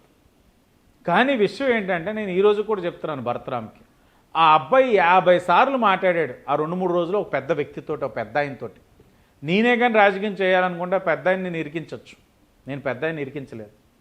నేను గౌరవం, సమాజంలో ఒక గౌరవం అనేది ఉంచాలి, ఓ పద్ధతి విధానాలు అనేది ఉండాలి. కక్షగానే అన్నీ పోకూడదని దేనికోసం మాట్లాడాడో తెలియదు కానీ 56 సార్లు ఆ పిల్లడో పెద్ద ఆయనతో మాట్లాడాడు 2-3 రోజులు. పోలీసు వారు చెప్పాల్సిన టైం నీకే ఫస్ట్ చెప్తానన్న. పోలీసు వారు డైరెక్ట్గా ఎస్పీ గారు ఇదిగో ఆ పెద్ద ఆయనతో మాట్లాడాడు సార్, కేసు బయలే ఇరుక్కుంటుంది, మీరు తీసుకోవాలి డెసిషన్ అన్నారు. వద్దు సార్, ఆడికి నాకు వ్యత్యాసం ఇంకేంటి, వద్దు, అది విధానం కాదు, పద్ధతి కాదు. కాల్చింది వీడు, అడ్మిట్ అయ్యాడు, మా నాయకుడి సింపతి కోసం చేశానని చెప్తున్నాడు. వాళ్ళ నాయకుడు చెప్తే చేసాడో లేకపోతే వాళ్ళ నాయకుడి సింపతి కోసం వీడే చేసాడో, జరిగిందైతే వైసీపీ వాళ్ళే చేసేసుకున్నారు. ఇంక వదిలేయండి, దీని మీద మన పెద్ద డ్రాగన్ చేయాల్సిన అవసరం లేదని వదిలేశాను. ఇది నా విఘ్నత. మీ విఘ్నత, మీ మంచితనం ఇలా ఉంది కదా. మరి పులిశేఖర్ అనే ఒక కుర్రాడు, ఎస్సీ కుర్రాడు పులిశేఖర్, అంటే అతను ఒక వీడియో చేశాడంటే గతంలో మీరు చిన్నపాటి వర్షానికే వరదకే రాజమండ్రి మునిగిపోతున్న ఒక వీడియో మీ వాళ్ళు పెడితే మీ ప్రభుత్వ హయాంలో కూడా మునిగిపోలేదు. అతను ఒక వీడియో పెట్టడం వల్ల కక్షను పులిశేఖర్ని పోలీస్ స్టేషన్లో కూర్చోబెట్టి మరి నగ్నంగా కూర్చోబెట్టి అక్కడి నుంచి ఒక సీఏ మీకు వీడియో కాల్ చేయించి చూపించడము, మీరు ఇంకా బుద్ధి వచ్చేలా కొట్టండి అని చెప్పడం అనేది త్రిబులర్ ఎపిసోడ్లో ఉంది. వీడియో కాల్ అన్నారు, త్రిబులర్ ఎపిసోడ్లో ఉంది. అదే బయట అంటున్నారు. ఆ ఎపిసోడ్నే పండించారు వాళ్ళు. ఢిల్లీ వెళ్ళి మానవ హక్కుల కమిషన్ని కూడా సంప్రదించారు, కేసులు కూడా బనాయించారు అంటున్నారు. అన్నా పులిశేఖర్ అన్న వ్యక్తి ఎవరైతే సోషల్ మీడియాలో అసభ్యకరంగా పోస్టులు పెడుతున్నారో వాళ్ళపైన చర్యలు ఉంటాయి. చట్టం దాని పని చేసుకుపోతా ఉంది. నాకు ఈ ఇన్సిడెంట్ అయిన తర్వాత నెక్స్ట్ డే ఏదో సాక్షిలో రావడం, వీళ్ళు ఏదో ప్రెస్ మీట్ పెట్టి ఇక్కడ ఇంకా అవ్వట్లేదు పని, జగన్ గారి దగ్గరికి వెళ్ళి నేను వీరుడిలా పోరాడాను, ఇదిగో పెద్ద ఎపిసోడ్ తెచ్చాను మీకని చెప్పుకోవడానికి మనోడు వెళ్ళి అక్కడ విజయవాడలో వాళ్ళ సెంట్రల్ ఆఫీస్లో ప్రెస్ మీట్ పెట్టిన తర్వాత నేను డిపార్ట్మెంట్ని అడిగాను. ఎస్పీ గారు వెరీ క్లియర్గా చెప్పారు, ఆ అబ్బాయిని మనం సోషల్ మీడియా పోస్ట్ అసభ్యంగా పెట్టినందుకు పిలిస్తే అతను మా మీద తిరగబడి దాడి చేసాడండి. దాడి చేసినప్పుడు అతను కంట్రోల్ చేయడానికి పక్కన కూర్చోపెట్టాం. కూర్చోబెట్టిన తర్వాత అతను చొక్కా తీసేసుకొని చాలా క్లియర్గా అతనికి సిగ్నల్ వచ్చే విధంగా ఒక వ్యక్తిని మూల నుంచి పెట్టి వీడియో తీయించుకొని పోరాడుతున్నాడు అని ఇతని యొక్క నేర చరిత్ర. 3 టౌన్ స్టేషన్లో ఆల్రెడీ ఇతని మీద 2 కేసులు, వీళ్ళు భార్య చనిపోయారు, అది ఎలాగన్నా తెలియదు, ఇంకొక కేసు కూడా ఉంది. ఈ 2 కేసులు కూడా చూపించి ఇతనికి ఒక నేర చరిత్ర ఉంది. ఇతను కేవలం అవకాశం వచ్చింది కాబట్టి నాయకుడిని మెప్పించడానికి ఈ యొక్క ప్రవర్తన చేశాడు. భరత్రామ్ ఆయన కూడా చేశారు, మేము కూడా చెప్పాము ఇలా తిరగబడ్డాడు కాబట్టి మేము చర్యలు తీసుకున్నామని అన్నారు. సరే ఏది ఉంటే చెయ్యండి, కానీ ఇలాగ ఇంకోసారి రిపీట్ కాకుండా చూసుకోండి. తిరగబడుతున్నప్పుడు మీరు కూడా అప్రమత్తంగా ఉండి అలా తిరగబడినప్పుడు విధి నిర్వహణలో ఉన్న అధికారులు ఏదైతే ఉందో అది మీరు చెయ్యండి, అంతేగాని ఇది అన్నాం. ఇది ఒక ఎపిసోడ్ని తీసుకొని ఢిల్లీకి వెళ్ళారు, హ్యూమన్ రైట్స్కి చెప్పారు, వాళ్ళు వస్తారు, తీసుకుంటారు, ఎక్స్ప్లెనేషన్ తీసుకుంటారు, వాళ్ళు పనాలు చేస్తారు. అంటే ప్రతి అంశాన్ని కూడా తీసుకొని రాజకీయం చేసేయాలని ఇప్పుడు సోషల్ మీడియాలో పోస్ట్ పెట్టినప్పుడు అతని కులం మనం ఆలోచించలేనప్పుడు అరెస్ట్ అయిన తర్వాత కులం ఎందుకు వచ్చింది మధ్యలో? అంటే ఎందుకు కులత రాజకీయాలు ఇంకా చేస్తారు మీరు? గుణపాఠం చెప్పారు ప్రజలు, ఇంకా కుల రాజకీయాలు ఎందుకు? అరెస్ట్ అయినోడు పోస్ట్ పెట్టాడు, తప్పు చేశాడు, ముద్దాయిని కులం కింద ఎందుకు చూస్తారు? దాన్ని ఏదో విధంగా లబ్ధి పొందాలని చేసుకుంటే ఇంకా ఎన్నాళ్ళు ఈ రాజకీయాలు? ఈ చిల్లర రాజకీయాలు మానేసి పోస్టులు పెట్టిన వాళ్ళు తప్పుడుగా పెడుతున్నారు. ఇంత మాట్లాడిన వాళ్ళు ఇంతకుముందు ఆదిరెడ్డి భవానీ గారి మీద పోస్టులు అనేకంగా పెట్టారు. ఆనాడు గుర్తులేదా? ఆదిరెడ్డి భవన్ గారి మీద ఆ రోజు పెట్టారు కాబట్టి ఈ రోజు ఈ పోస్టులకు పర్యవసానం అంటారా? అలాగే ఉండదన్న, నేను చెప్పాను కదా, కక్ష సాధింపు అనేది ఉండదు. నా మీద ఇన్ని విధాలుగా ఇబ్బంది పెట్టి అరెస్టులు చేశారు, ఆఫీసర్లు నా దగ్గరికి వచ్చినప్పుడు చాలా హై హ్యాండెడ్గా బిహేవ్ చేశాడు, నా బాబుని ఇబ్బంది పెట్టాడు. ఏ ఒక్క ఆఫీసర్ తోటి కూడా నేను మాట్లాడింది లేదు, ఇబ్బంది పెట్టింది లేదు, వాళ్ళ జోలికి కూడా పోయింది లేదు. అలాగని పైన అధిష్టానానికి నా మీద కక్షపూర్తంగా వ్యవహరించారు, ఈ ఆఫీసర్స్ మీద చర్యలు తీసుకుందని చెప్పింది లేదు. తప్పకుండా చట్టం అనేది దాని పని అది చేసుకుపోతుంది. మరి రాజమండ్రిలో అంబేద్కర్ గారి రాజ్యాంగమే నడుస్తోంది, మీరు అన్ని కూడా క్రమ పద్ధతిలోనే ఒక పద్ధతి ప్రకారం నడుచుకుంటున్నప్పుడు మద్యం షాపుల విషయాల్లో, ఇతర ఇసుక ర్యాంపుల విషయాల్లో బాబు గారు మిమ్మల్ని పిలిచి మందలించారు అన్న ఒక ప్రచారం కూడా బయట ఉంది. అదే అబ్బాయిని కొట్టారని చెప్పినందుకు ఇప్పుడు నన్ను మందలించారని చెప్పాలి, అంతేనా? బ్యాట్ ఇచ్చి కొట్టారని వెళ్ళింది కాబట్టి నన్ను మందలించాలి. ఎవడు నమ్ముతాడండి ఇవన్నీ? బాబు గారు నేను కలిసిన సందర్భాలు ఈ మధ్యలో, మొన్న పేపర్ మీద ఏదో సమస్య వచ్చినాడు కలిసి అంతా ఎక్స్ప్లెయిన్ చేశాను, వచ్చేసాను. అంతే. నా పనితీరు బాగుంది, ఐవీఆర్ఎస్ పెట్టారు, చాలా బాగా వచ్చే ఉంటుంది, ప్రజలు హ్యాపీగా ఉన్నారు, ముగ్గులు పోటీలు పెడుతున్నారు, ఆడవాళ్ళందరూ వచ్చి సంతోషంగా గత 5 సంవత్సరాలు ఒక్క రేషన్ కార్డు ఇవ్వలేదు, ఇవ్వండి అమ్మ కొత్త అని అడుగుతున్నారు, కొత్త పెన్షన్లు ఇమ్మన్నారు. ఎక్కడైనా ఏదైనా ప్రాంతంలో ఇబ్బంది వస్తే అమ్మ వాళ్ళందరూ మమ్మల్ని ఇబ్బంది పెడుతున్నారంటే వాళ్ళు ఎదురుంటే పోలీసులు ఫోన్ చేస్తున్నారు, లోపల వేసేయండి అని చెప్తున్నా. ఇంకెంత ఆనందంగా ప్రజలు ఉన్నారు, వ్యాపారస్తులు ఆనందంగా ఉన్నారు. ఆనందంగా లేని వాళ్ళు ఎవడంటే వైసీపీలోనే, అందులో ఒకడే ఉన్నాడు, ఆత్మలో తిరుగుతున్నాడు చుట్టూ. వాడు ఇంక ఏం చెప్పాలి, అతనికి జరిగిన ప్రతి ఎపిసోడ్ని నా మీద రుద్దాలని చూస్తున్నాడు. అంటే అతన్ని చేసింది ప్రతిదీ ప్రజలు నమ్మారు. ఇప్పుడు నేను కూడా ఏదో విధంగా ఆ ప్రజల్లోని ఈ యొక్క అన్ని అంశాల్లో నేను ఉన్నానని నమ్మించడానికి ప్రయత్నం చేస్తున్నాడు. కానీ జనాలు తెలివైన వాళ్ళండి, వీళ్ళకి తెలియదు. మీ చుట్టూ తిరుగుతున్న ఆత్మే మార్గాన్ భరతరామ్. చీరలు ఇచ్చేస్తే ఇష్టం వచ్చినట్లు మనం ఏది పడితే చేసేస్తే జనాలు ఓట్లు వేసే పరిస్థితులు లేవు. సరే, అది ప్రజలు అనేది ప్రతి 5 ఏళ్ల కోసం వాళ్ళ మైండ్ సెట్ మారుతుంది. మొన్న భరతరామ్ గారిని వ్యతిరేకించడం వచ్చి మళ్ళీ 5 ఏళ్లకు మిమ్మల్ని వ్యతిరేకిస్తారా లేదని తెలుసుకోవాలంటే ఇంకా చాలా టైం ఉంది, 4 సంవత్సరం టైం ఉంది. అప్పుడు మనం మాట్లాడదాం మళ్ళీ దాని గురించి ఎందుకు. మరి గతంలో మీరు ఇబ్బంది పడ్డారు, జైలుకి వెళ్ళారు, మిమ్మల్ని జైలుకి పంపడంలో వెనక మార్గాన్ భరతరామ్ గారు ఉన్నారన్న ఒక కసి మీలో ఉంది అనేది అంత తెలుసు. అయితే గతంలో మార్గాన్ భరతరామ్ గారి మీద అవినీతి అక్రమాలు అవి ఇవన్నీ చాలా మాట్లాడారు మీరు ప్రతిపక్షంలో ఉన్నప్పుడు. ఇప్పుడు ఎలాగైనా మార్గాన్ భరతరామ్ గారిని కూడా జైలుకు పంపించాలని ఆదిరెడ్డి వాసు గారు కంకణం కట్టుకున్నారు అనేది వైసీపీ పక్షాల నుంచి వస్తున్న వాదన. అలాంటి ఆలోచన ఉందా మీకు? జైలుకి పంపించడమే అన్నిటికీ శాశ్వత పరిష్కారం అవ్వదన్న. తప్పు చేసిన తర్వాత చట్టం దాని పని చేసుకెళ్తున్నప్పుడు అది జైలా ఇంకే ఇతర రూపాన అన్నది తర్వాత అంశం. నా ఆలోచన ఏంటంటే ఆవభూమిలో జరిగిన తప్పు మీద సిఐడి ఎంక్వైరీ స్టార్ట్ అయింది. అలాగే నగరంలో అనేకమైన కార్యక్రమాలు, కాంట్రాక్ట్లు ఇవన్నీ కూడా నాణ్యత లేకుండా జరిగినాయి. విజిలెన్స్లో ఆల్రెడీ ఎంక్వైరీ కూడా నడుస్తూ ఉంది. నిన్న మొన్న చూశాను కొన్ని వర్క్స్ కూడా అతనికి సంబంధించిన వ్యక్తులే చాలా లో క్వాలిటీతో చేసినాయి. అతని ఇంటి పేరుతో ఉన్న కాంట్రాక్టర్ కూడా నేను చూశాను. మన ప్రజలకి జవాబుదారంగా ఉండాల్సిన పరిస్థితుల్లో ప్రజల యొక్క సొమ్ముని దోచేసి కమిషన్లు కక్కుర్తిపడి చేసే కార్యక్రమానికి ఎప్పటికైనా సరే సమాధానం చెప్పుకోవాలి. ఇదే నా ఆలోచన. చూపించారు మన ప్రయాణంలో, మన ఇంటర్వ్యూ చూపించారు మొత్తం ఫుట్పాత్ టౌన్ లో ఉన్న బ్యూటిఫికేషన్ వర్క్స్ కావచ్చు, రోడ్స్ కావచ్చు, ఆ టైల్స్ అవి కూడా మొత్తం ఎక్కడి నుంచి వచ్చే నాశరకంగా వచ్చే వాళ్ళ అంకులతో చేయించారు అనేది మీరు ఆరోపించారు. మరి దాని మీద ఇప్పుడు ఏంటి చర్యలు? తప్పకుండా ఎంక్వైరీ ఉంది. చేసిన ప్రతి తప్పుకి సమాధానం చెప్పుకోవాలి. మీరు వైసీపీకి వ్యతిరేక, వైసీపీలో ఉన్న నాయకులకు వ్యతిరేకంగా ఉన్నారా? నేను వైసీపీకి వ్యతిరేకం. అలాగే నాయకులు ఎవరైతే మా నాయకుడి మీద అదే పని మీద కాలు దూవుతారో ఆడు నాకు శత్రువే అవుతాడు ఖచ్చితంగా, గ్యారంటీగా. మరి అలాంటప్పుడు జక్కంపూడి గణేష్తో మీకు మిత్రత్వం ఉందా, శత్రుత్వం ఉందా? మిత్రత్వం లేదు, శత్రుత్వం లేదు. ఎదురు పడితే ఎవరితోటైనా మాట్లాడతాను. ఎదురు పడితేనే మాట్లాడతాను. వారం వారం జక్కంపూడి గణేష్ మీరు సిట్టింగ్ చేస్తున్నారట? A sitting? మామూలు సిట్టింగ్. ఏ సిట్టింగ్ అంటే మామూలు సిట్టింగ్. ఇది కూడా తనే చెప్పాడా? అన్న ఒకటి, ఎక్కడైనా ఈవెంట్స్ కలిగితే, అకేషన్స్ కలిగితే ఎదురు పడితే మాట్లాడతాం. తనకి నాతో పని లేదు, నాకు తనతో పని లేదు. తను నాకేం చేయాల్సిన అవసరం లేదు. నేను ప్రతిపక్షంలో ఉన్నప్పుడు తను అంత స్నేహం అయితే మిథున్ రెడ్డి వాళ్ళ ఇంట్లో మనిషి అయితే ఎందుకు అడ్డపడిపోయిన అరెస్ట్ ఆపలేకపోయారు? మంత్రులు ఇది అది మా కుటుంబం మాకు అంత పలుకుబడి జగన్ దగ్గర ఉందని అన్నప్పుడు నాతో స్నేహమే ఉండుంటే ఎందుకు ఆపలేకపోయారు? నేను ఎందుకు చేయించుకోలేకపోయాను? ఏదైనా ఒక లైన్ అనేది ఉంటుంది. రాజమహేంద్రవరం అన్నది మంచి సాంప్రదాయం ఉంది. ఈరోజు ఉండవల్లి అరుణ్ కుమార్ గారు ఎదురు పడితే పలకరిస్తారు, ఆప్యాయంగా బాగా చేస్తున్నావయ్యా అంటారు. రౌత్ సూర్యప్రకాష్ గారు, ఇప్పుడు ఏసీ రెడ్డి గారు ఎక్స్ఎమ్మెల్యే, ఆయన విగ్రహ ఆవిష్కరణ ఉంది, ఆయనే చేసి అమ్మ నీ చేతుల మీద ఎమ్మెల్యేగా నీకు అది గౌరవం చెయ్యమ్మా, మంచి ఆయన కదా, కాంగ్రెస్ ఎమ్మెల్యే అయినా అంటే లేదు సార్ ఆయన టీడీపీ కూడా ఒకనొక సందర్భంలో వచ్చారు, నేను వస్తానన్నాను. ఇది సాంప్రదాయం, ఇచ్చిపుచ్చుకునే విధానం. ఈరోజు అది శత్రుత్వం కింద మారిపోయింది. యువనాయకత్వం వచ్చినప్పుడు అవగాహన లేని వ్యక్తులు కొంతమంది రావడం వల్ల సిస్టమ్ ఇలా చెడింది. అలాగని నేను మా నాయకుడిని విమర్శించినా ఏది చేసినా నేనైతే వదిలిపెట్టను.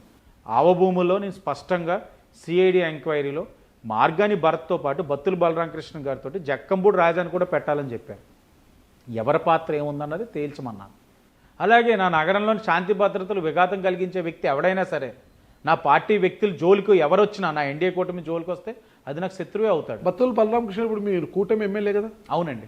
మరి ఎలా ఏమైందండి? ఆవు భూముల విషయంలో అవును, ఆయన రాజానగరం ఎమ్మెల్యే కదా, ఇద్దరం కలిపి దీని మీద ఎంక్వైరీ చేయమని, ఎందుకంటే ఆయన పరిధిలో అంశం కదా, అందుకే ఆయన సహకారం కూడా తీసుకొని ఎంక్వైరీ చేయమను. ఆయన కూడా ఇద్దరం కలిసి వెళ్ళాం. ఎవరైతే ఆ అంశం మీద పోరాడిన వ్యక్తి మీద రౌడీ షీట్ కూడా ఓపెన్ చేయొచ్చని బాధపడ్డారు ఆయన. ఆ అంశం మీద కూడా ఇద్దరం కలిపే కంప్లైంట్ పెట్టాం. చంద్రబాబు నాయుడు గారు చెప్పి అందులో అయ్యన్ పాత్ర గారు కూడా అప్పుడు విజిట్కి వస్తే ఆయన మీద కూడా కేసు ఉంది, నాకు ఒక కేసు. అయ్యన్ పాత్ర గారి మీద, రామానాయుడు గారి మీద, నా మీద, వీళ్ళందరూ మీ విజిట్కి వెళ్తే మా మీద కేసు కట్టారు. కాబట్టి హౌస్ కమిటీ కూడా వేయాలని అయ్యన్ పాత్ర గారు కూడా ప్రతిపాదించారు. ఈ చీకటి స్నేహాలు చేయాల్సిన అవసరం నాకు లేదంటారు. ప్రజలు నా బలం, నా పార్టీ నా బలం, ఎన్డీఏ కూటమి ఈ రోజు నన్ను నడిపిస్తూ ఉంది.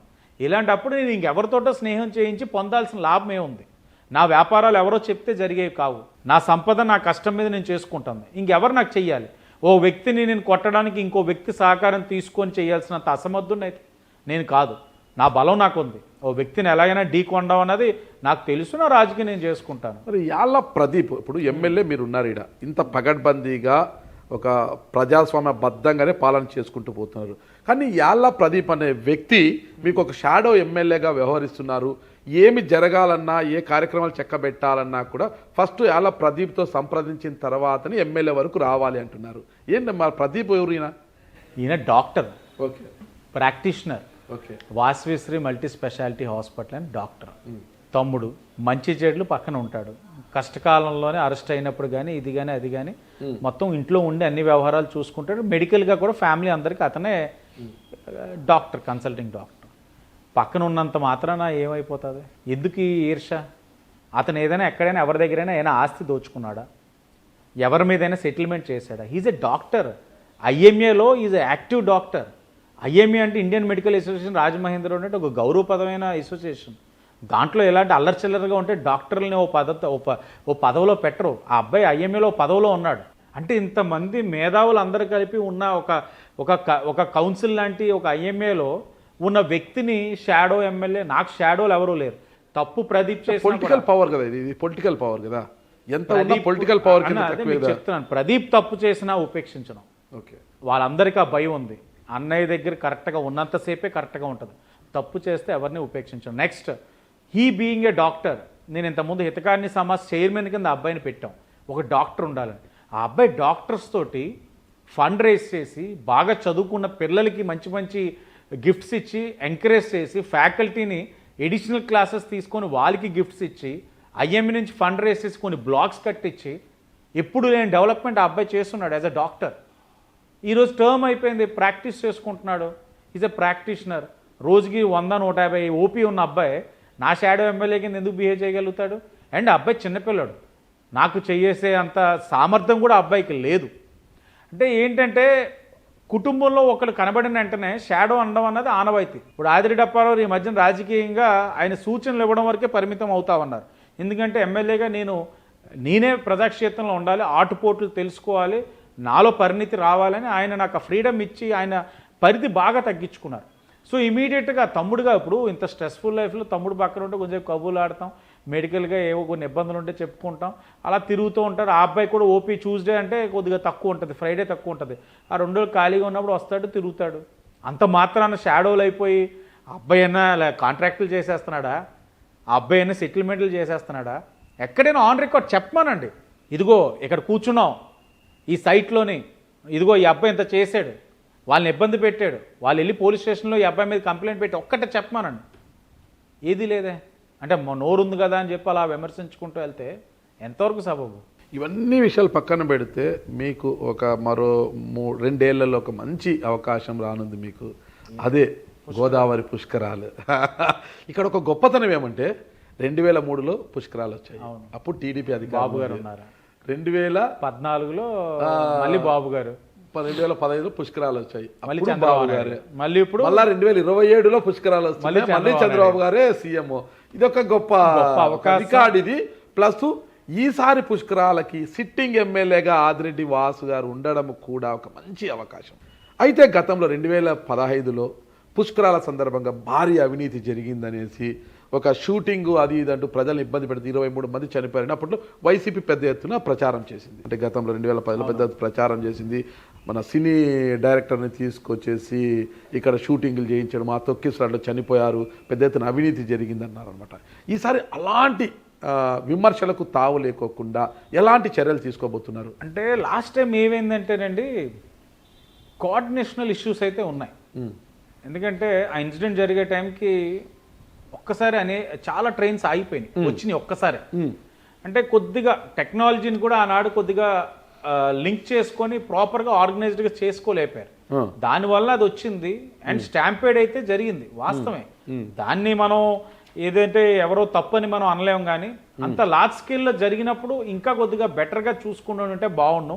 ఈసారి గత అనుభవాలన్నింటిని దృష్టిలో పెట్టుకొని ఇప్పటి నుంచే టెక్నాలజీని బాగా అనుసంధానం చేసుకొని ఒక రైల్వే కానీ, రోడ్ ఆర్టీసీ కానీ, అండ్ రోడ్ మార్గంలో వచ్చే అన్నిటినీ కూడా ఒక ప్రాపర్ టెక్నాలజీతో అప్గ్రేడ్ చేసుకుని ఒక రైలు ఇక్కడ ఘాట్స్లో రష్ ఉంది, మన కొన్ని పాయింట్స్ కోర్ పాయింట్లో రష్ ఉంది, పెరిఫరల్ పాయింట్స్ దగ్గర ఫ్రీగా ఉంటే ట్రైన్స్ని వదలాలి.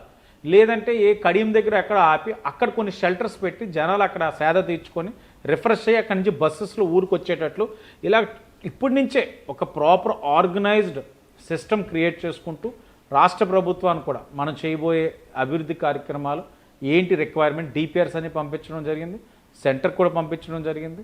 అఖండ గోదావరి ఏదైతే మన 100 కోట్లు సుమారు శాంక్షన్ అయి ఉంది, హ్యావ్లాక్ బ్రిడ్జ్ మీద ఏదైతే అభివృద్ధి కార్యక్రమాలు, ఘాట్స్ని కూడా అభివృద్ధి చేసే కార్యక్రమం కూడా 100 crores కూడా శాంక్షన్ అయింది. ఇవన్నీ కూడా 2027 అంటే 2026లో స్టార్ట్ చేయడం కాదు, వే హెడ్ 2024 నుంచి స్టార్ట్ చేసాం. అంటే ఒక కన్స్ట్రక్టివ్ డెవలప్మెంట్. ఏదో పుష్కరాలంటే రాజమండ్రి సిటీ కాదు, రాజమండ్రి రూరల్, రాజానగరం, కొవ్వూరు, ఇది ఏదైతే గోదావరికి అనుసంధానంగా ఉన్న అన్ని నియోజకవర్గాలను కూడా ఒక కన్స్ట్రక్టివ్ డెవలప్మెంట్ చేయాలని ఒక ఆలోచనతో, అది కూడా సస్టైన్ అయ్యేటట్లు, ఆ డెవలప్మెంట్ కూడా లాంగ్ రన్ సస్టైన్ అయ్యి బీటీ రోడ్స్ కదా అన్ని సీసీ రోడ్స్ వేసేటట్లు, ఎక్కడ అవినీతికి అవకాశం ఇవ్వకుండా చేసే కార్యక్రమం అయితే శ్రీకారం చుట్టాం. కేంద్రంతో అనుసంధానం చేసి అక్కడి నుంచి రావాల్సినవి అన్నీ కూడా గౌరవ ఎంపీ గారు పురంధేశ్వరి గారు ఫాలోఅప్ చేస్తున్నారు. టూరిజం మంత్రి గారు ఇక్కడ ఉన్నారు కాబట్టి ఆయన చేయాల్సిన కార్యక్రమం చేస్తున్నారు. ఎమ్మెల్యేలుగా మేము కార్పొరేషన్ పరిధి నుంచి అన్నీ జరుగుతాయి కాబట్టి ఇవ్వాల్సిన ప్రతిపాదన మొన్న గౌరవ మంత్రి నారాయణ గారు కూడా వచ్చారు. పక్కన నియోజకవర్గం మనం పక్కన పెడితే టౌన్లో మీకు చేసే అవకాశం లేక బ్యూటిఫికేషన్ పేరుతో మార్గన్ భరత్రామ్ గారు అప్పట్లో చాలా అందంగా తీర్చిదిద్దారు కదా టౌన్ని. మీకు ఒక వందనం, మీకు ఒక దన్నం. వేసిన ఓపెన్ ఎయిర్ థియేటర్ పెట్టారు, వాకెన్ స్ట్రీట్ పెట్టారు, మొత్తం కూడా పార్క్ని దివాన్ చెరువుని అంతా కూడా ఒక మంచి గార్డెన్ గా తీర్చిదిద్దారు. ఒక బ్యూటిఫికేషన్ పేరుతో చాలా అందంగా తీర్చిదిద్దారు కదా. మీకు ఆ పని లేదు కదా ఇప్పుడు. నువ్వు కూడా లోపల నవ్వుకుంటున్నావు కదా, నువ్వు నవ్వుతున్నావు. అడుగుతున్నంతసేపు ట్విన్ సిటీస్ వరకు రాలేదు కానీ నువ్వు లోపల నవ్వుకుంటున్నావు. పాడు చేస్తావు కదా నా జీవితాన్ని. నేను చేయడం ఏంటన్నా, మీరు నన్ను ఇరికించమాకండి మధ్యలో. అతను చేసింది అంతా కూడా ఎండిపోయిందన్నా, ఎండిపోయి మొత్తం అన్నీ కూడా ఇప్పుడు మళ్ళీ అంతా కూడా సరి చేసుకుంటూ వస్తా ఉన్నాం. అది సుందరీకరణ అన్నది నేను పదే చెప్పేవాడు. 60-80 లక్షలు పెట్టి మొక్కలు వేసారు. మొక్కలు వేసినప్పుడు నగరంలో 20 మందే గార్డెనర్లు ఉన్నారు. పార్కులన్నింటిని చూసుకోవాలి. ఇవన్నీ ఎప్పుడు చేస్తావు అంటే నీకు అవకాశం ఉన్నప్పుడు కొత్తగా గార్డెనర్స్ని తీసుకోవాలి, లేకపోతే ఆ వాటరింగ్ చేసే వెహికల్స్ తీసుకోవాలి. ఏది తీసుకోకపోవడం వల్ల సుందరీకరణ అన్నది స్మాష్. ఇప్పుడు మనకి సుందరీకరణ వల్ల జరిగేది ఏమీ లేదన్న. ఇక్కడ అనేకమైన రోడ్లు వేసుకోవాలి, డ్రైన్స్ వేసుకోవాలి, ఇంకా మనం కొన్ని కమ్యూనిటీ సెంటర్స్ కట్టుకోవాలి. ఎందుకంటే ఇప్పుడు కమ్యూనిటీ సెంటర్స్ అన్నీ కూడా ఏదైతే హాల్స్ ఉన్నాయో అన్ని సచివాలయాలు తీసేసుకున్నారు. ఇప్పుడు మధ్యతరగతి వారు అయితే ఓకే, దిగువ మధ్యతరగతి వాళ్ళకి మనం కమ్యూనిటీ హాల్స్ ఎందుకు కట్టి ఉన్నాం? చిన్న పెళ్ళిళ్ళు చేసుకోవడానికి, లేకపోతే ఇవి అన్ని సచివాలయాలకు వెళ్ళిపోతే ఇప్పుడు వాళ్ళు ఎక్కడ పెళ్ళిళ్ళు చేసుకుంటారు? రోడ్లు మీద చేసుకోలేరు కదా. జంక్షన్స్ డెవలప్ చేసుకోవాలి. చెయ్యాల్సిన కార్యక్రమం చాలా ఉంది. అతను 2-3 జంక్షన్లు తీసేసుకొని అదే చేసేసి రాజమండ్రి అంతా ఉందంటే రాజమండ్రి ప్రజల్ని మరలా చెప్తా ఉన్నాను, చాలా మేధావులు. 2015 ఇన్సిడెంట్ అయ్యింది, రాజమండ్రిలో ఇంత ఘోరమైందని అంత అల్లరి చేశారు. 19 ఎవరు నెగ్గారు? రాజమండ్రి ప్రజలు చాలా చైతన్యవంతులన్నా. కానీ మనం వాళ్ళు ఏదో అంటున్నారు ఒకటి ఒకటే, చేసి గత పుష్కరాల సమయంలో బోయపాటి శ్రీను తీసుకొచ్చారు, సార్ రాజమౌళిని తీసుకొస్తారేమో, సపరేట్ ఘాట్ పెట్టుకుంటారేమో షూటింగ్ కోసం అనేది ఆరోపణలు చేస్తున్నారు. చేద్దామన్నా, చెయ్యాలి కదా. రాజమౌళి గారే ఇంకా బెటర్గా ఉన్న వ్యక్తిని తీసుకొద్దాం. రాజమౌళి గారు ఇప్పుడు హైయెస్ట్ అండి. హయ్యర్ ఆయనైనా అయితే ఎవరైనా, నాకు మూవీస్ తక్కువ కాబట్టి ఎవరున్నా మంచోళ్ళని తెద్దాం, చెయ్యాలి. బ్రాండ్ ఏపీ Separate ఘాట్ పెడతారేమన్నా? సెపరేట్ ఘాట్ కాదు, ఈ ఘాట్స్ లోనే. ఇప్పుడు మనం కూడా లాస్ట్ టైం తప్పు, ఈ యొక్క ఎవరైతే ప్రజలు కూడా అపోహ ఏంటంటే ఒక ముహూర్తం టైం ఉంటుంది, ఆ ముహూర్తం టైం పుష్కర్ ఘాట్లో ములిగితేనే పుణ్యం అనుకుంటారు. కాదు, గోదావరి నదిలో ఎక్కడ ములిగినా పుణ్యమే. ఈ మెసేజ్ని మనం రైట్ వేలో తీసుకెళ్ళాలి. ఇప్పుడు 40 కోట్ల మంది వస్తూ ఉన్నారు, ఇది కుంభమేళ, అంతమందిని అక్కడ క్యాటర్ చేయగలుగుతా ఉన్నప్పుడు ఇక్కడ 12 కోట్లు మేము ఆలోచిస్తూ ఉన్నాం. చేస్తున్నప్పుడు ఆ కుంభమేళాకి ఏ విధమైనది బ్రాండ్ ఇమేజ్ క్రియేట్ చేశారు, మనం కూడా చెయ్యాలి. ఏపీకి ఇప్పుడున్న పరిస్థితుల్లో ఒక బ్రాండ్ ఇమేజ్ తీసుకురావడంతో పాటు, ఒకటి ఇది పుష్కరాలు అన్నది ఒక మేజర్ యాక్టివిటీ. గౌరవ ప్రధాని గారు వస్తారు, ప్రపంచ దేశాల నుంచి అందరూ వస్తారు. కోవిడ్లో కోల్పోయిన కుటుంబ సభ్యులు అందరికీ కూడా తీసుకొచ్చి గోదావరిలోని ఆ కార్యక్రమం, పుణ్య కార్యక్రమం చేయాలని అనేక మంది వస్తారు. వచ్చినప్పుడు బ్రాండ్ ఇమేజ్ పెంచుకోవాలని అనుకున్నప్పుడు ఒక యాక్టివిటీ చేయడం కరెక్ట్. కానీ ఆ యాక్టివిటీ ఏంటంటే ప్రజలకు ఇబ్బంది లేకుండా చేసే కార్యక్రమం ఈసారి ఎలాగన్నది. ఎందుకంటే ఘాట్స్ని కూడా ఎక్స్పాండ్ చేస్తున్నాం, రాజనగరం వరకు కూడా ఘాట్స్ వెళ్తా ఉన్నాయి. కాబట్టి ఎక్కడ మనకి ఎమికబుల్గా ఉంది, పబ్లిక్కి అసౌకర్యం కలగకుండా, వారికి ఏ విధమైన ఇబ్బందులు కలగకుండా ఎక్కడ చేయాలో చూసి గ్యారంటీగా ఆ బ్రాండ్ యాక్టివిటీ అనేది చెయ్యాలి. బ్రాండ్ యాక్టివిటీ, బ్రాండ్ పదే అంటున్నారు అనమాట. AP brand. ఓకే, అదే ఏపీ బ్రాండ్ను రాజమండ్రి నుంచి ఇనుమడింపజేసేందుకు మార్గాన్ భరత్రామ్ గారు ఆ రోజు ఒక పెద్ద ప్రణాళిక రచించారు. ఆయన ఎమ్మెల్యేగా గెలిచి ఉండి వాళ్ళ పార్టీ మళ్ళీ అధికారంలోకి వచ్చి ఉండింటే గిన రాజమండ్రిని మరింత అభివృద్ధి చేసేందుకు ప్రణాళిక చేశారు ఆయన. ఒకటి, కాకినాడ రాజమండ్రిని ట్విన్ సిటీస్ చేస్తానన్నారు ఆయన. మీరు నవ్వద్దండి, నేను నవ్వట్లే, రాజమండ్రికి ఒక రింగ్ రోడ్ తెస్తామన్నారు ఆయన. రాజమండ్రికి 4వ ఫ్లైఓవర్ అంటే రైల్వే బ్రిడ్జ్ని ఒకటి తీసుకొస్తామన్నారు ఆయన. రాజమండ్రికి ఒక ఇంటర్నేషనల్ స్టేడియము, ఒక ఎయిర్పోర్టు, ఇన్ని తీసుకొస్తామన్నారు ఆయన. ఇంత పథకరచన చేసి ఇంత ప్రణాళిక రూపొందించుకొని ఇక అధికారం వచ్చిన వెంటనే ఇవన్నీ కూడా చేసేయాలని లక్ష్యంతో ఉన్నారు. కాలం చిన్న చూపు చూసింది, ఆయన ఓడిపోయారు, వాళ్ళ పార్టీ అధికారంలోకి. సరే, మార్గాన్ భరత్రామ్ గారు ఓడిపోయారు, మీరు గెలిచారు, ఇవన్నీ మీరు చేస్తారా? అంత లక్ష్య సాధికుడిని అయితే నేను కాదు, నాకు అన్ని లక్ష్యాలు లేవు, చాలా చిన్నవి అన్న. రాజమండ్రికి మంచి కనెక్టివిటీ ఫ్లైట్స్ తేవాలని అనుకున్నాను. బాంబేకి డైరెక్ట్ కనెక్టివిటీ ఫ్లైట్ తీసుకొచ్చా, ఢిల్లీకి ఒక ఫ్లైట్ వచ్చింది, హైదరాబాద్ కూడా ఏటీఆర్స్ తీసి ఎయిర్ బస్సులు వేయించాం. ఎయిర్పోర్ట్ ఎక్స్పాన్షన్ ఏదైతే న్యూ టెర్మినల్ కట్టుకుంటామో నెక్స్ట్ ఇయర్ ఓపెనింగ్. అంటే ఇప్పుడు దాకా ఏటీఆర్ ఫ్లైట్స్ ఉన్న ఈ రాజమండ్రి ఈ రోజున ఎయిర్ బస్ అంటే ఇంటర్నేషనల్ ఫ్లైట్స్ కూడా ల్యాండ్ బామర్ది పని నాకే ఉంది, నాకు ఏవియేషన్ మంత్రి గారే ఇవ్వాలి ఏంటది. మేము ప్రతిపాదనలు పెట్టుకుంటాం, చేసుకోగలిగితే అవుతాయి పనులు. నువ్వే ఉన్నావు లాస్ట్ టైము, కేంద్రంతో బాగానే ఉన్నారు, ఎందుకు చేయలేకపోయావు? నేను కేంద్రంలో ఎంత పరిచయం, నాకు అంత పలుకుబడి ఉంది, నన్ను హీరో అంటున్నారని అన్నావు, వెళ్ళి ఎందుకు నువ్వు చేయలేకపోయావు? ఇప్పుడు ఈ ఓవర్ 6 monthsలో ఎందుకు చేయగలిగాం? ఒక ఆలోచన, ఒక విజన్. ఎంపీ గారు మేము అనుకున్నాం ఇవి చెయ్యాలని, 3-4 నెలల్లోనే తేగలిగాం. బాంబేకి డైరెక్ట్ కనెక్టివిటీ ఫ్లైట్ తీసుకొచ్చాం, ఢిల్లీకి డైరెక్ట్ కనెక్టివిటీ ఫ్లైట్ తీసుకొచ్చాం. ఇప్పుడు దాకా ఏటీఆర్సే ఉన్నాయి ఎయిర్పోర్ట్లో, ఎయిర్ బస్సులు తీసుకురాగలిగాం. ఎయిర్పోర్ట్ ఎక్స్పాన్షన్ అవుతా ఉంది. ఇంటర్నేషనల్ స్టేడియం ఏదైతే ఉందో మన గౌరవ ముఖ్యమంత్రి గారు వచ్చినప్పుడు అడిగితే, ఆయన ఏదైతే ఆంధ్ర క్రికెట్ అసోసియేషన్ సానా సతీష్ గారు ఉన్నారు, కోఆర్డినేట్ చేసి ల్యాండ్ ఏదో ఒకలా చూసి కట్టాలని అన్నారు. ఆంధ్ర క్రికెట్ అసోసియేషన్ కూడా చాలా సీరియస్గా ఉంది. ఇప్పుడు టార్గెట్ మంగళగిరి మీద ఉన్నారు. మంగళగిరి అయిన తర్వాత కడపకి వెళ్ళి, కడపలోని ఇంకా చేయాల్సిన కొన్ని పనులు ఉన్నాయి, స్టేడియం, ఇంటర్నేషనల్ స్టేడియం. అది అయిన తర్వాత టార్గెట్ 3 వచ్చి రాజమహేంద్రవరాన్ని పెట్టాలని ఒక ఆలోచనతోటి కేసినేని చిన్ని గారు, సతీష్ గారు ఉన్నారు, అది కోఆర్డినేట్ చేసుకుంటున్నాం. ఈ ఇంటర్నేషనల్ స్టేడియం అన్నది ఆ అబ్బాయి చెప్పింది కాదు, 2014-19లో మనం పెట్టిన ప్రతిపాదనలో అబ్బాయి తీసుకొచ్చాడు తెర మీదకి. ఆ అబ్బాయి ఎవరు? భరత్రామ్. అబ్బాయి అంటుంటే అబ్బాయి కాదండి, ఆయన కాదా? ఒక మాజీ ఎంపీ. అబ్బాయి కాదంటు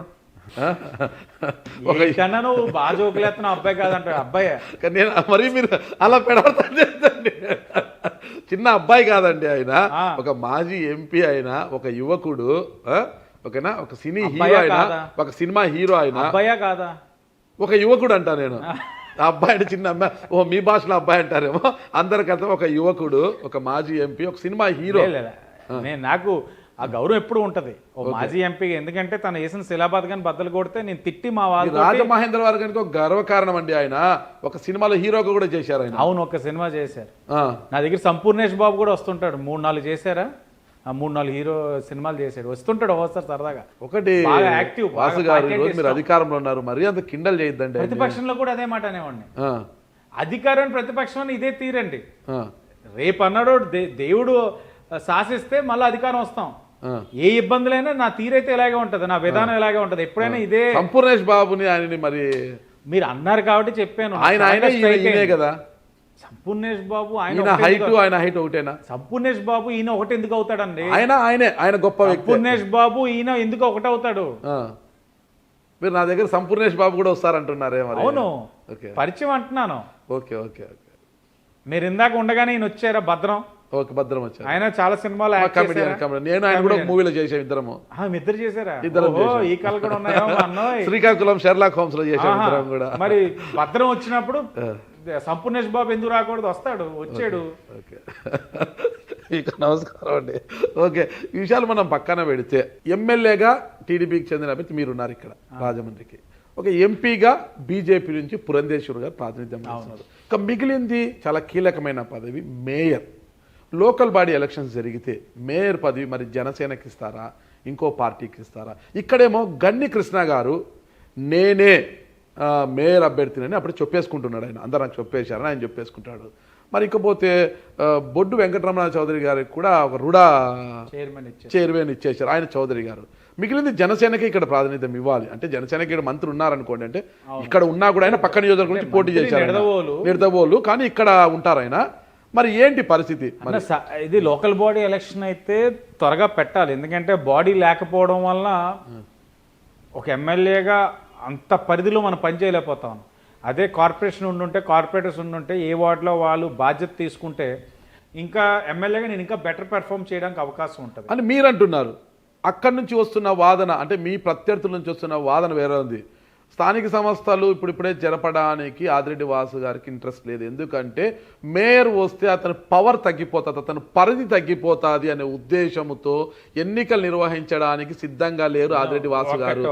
ఎంత విజ్ఞత లేని వాళ్ళంటే, మేయరే, ఎమ్మెల్యే. నా పరిధి నాకు ఉంటుంది, మేయర్గా వాళ్ళ పరిధి వాళ్ళకు ఉంటుంది. నా తల్లి మేయర్ చేస్తున్నారు, ఆవిడ ఏంటో రూల్స్ అండ్ రెస్పాన్సిబిలిటీస్ నాకు తెలుసు. ఫైనల్గా ఎమ్మెల్యేదే సేవ్ ఉంటుంది, ఆయన బట్టే జరుగుతుంది. ఒక కౌన్సిల్ వ్యవహారం కానీ, కార్పొరేషన్లో జరిగే విధానాలు, కార్పొరేషన్లో ట్రాన్స్ఫర్స్ కానీ, ఫైనల్ ఎవరన్నది ఎమ్మెల్యే ఇస్ ద సుప్రీం. నా తల్లి మేయర్గా ఉన్నప్పుడు నేను చెప్తున్నాను, ఆ రోజు అదే జరిగింది, ఈ రోజు అదే జరుగుతుంది. వీళ్ళు 5 సంవత్సరాల నుంచి కార్పొరేషన్ ఎలక్షన్స్ ఎందుకు పెట్టలేదు? వీళ్ళు వైసీపీ వాళ్ళు 5 సంవత్సరాల నుంచి ఎందుకు పెట్టలే? ఇంటి ఈ అపోహలో బతికేసి ఉంటారు ఇప్పుడు దాకా. అమ్మో ఇంకో పవర్ సెంటర్, ఇప్పటికే 4 పవర్ సెంటర్లు ఉన్నట్లున్నాయి వైసీపీ రాజమండ్రి సిటీలో, ఇది ఒకటి తయారవుతుందని పెట్టలా. మేమైతే పెడతాం, పుష్కరాల లోపే పెట్టే ఆలోచన. ఇంకొకటి, గన్ని కృష్ణ గారు వెరీ సీనియర్ లీడర్, ఆయన ఆశించడంలో ఏ విధమైన తప్పు లేదు, ఆయన అర్హులే. బట్ జనసేనగా కూడా వారు ఆశిస్తూ ఉన్నారు. జనసేన ఇన్ఛార్జ్ సత్యనారాయణ గారు ఆశిస్తున్నారని మొన్న అది కూడా మాట బయటకు వచ్చింది. ఇంకా ఫైనల్గా పార్టీ సుప్రీం.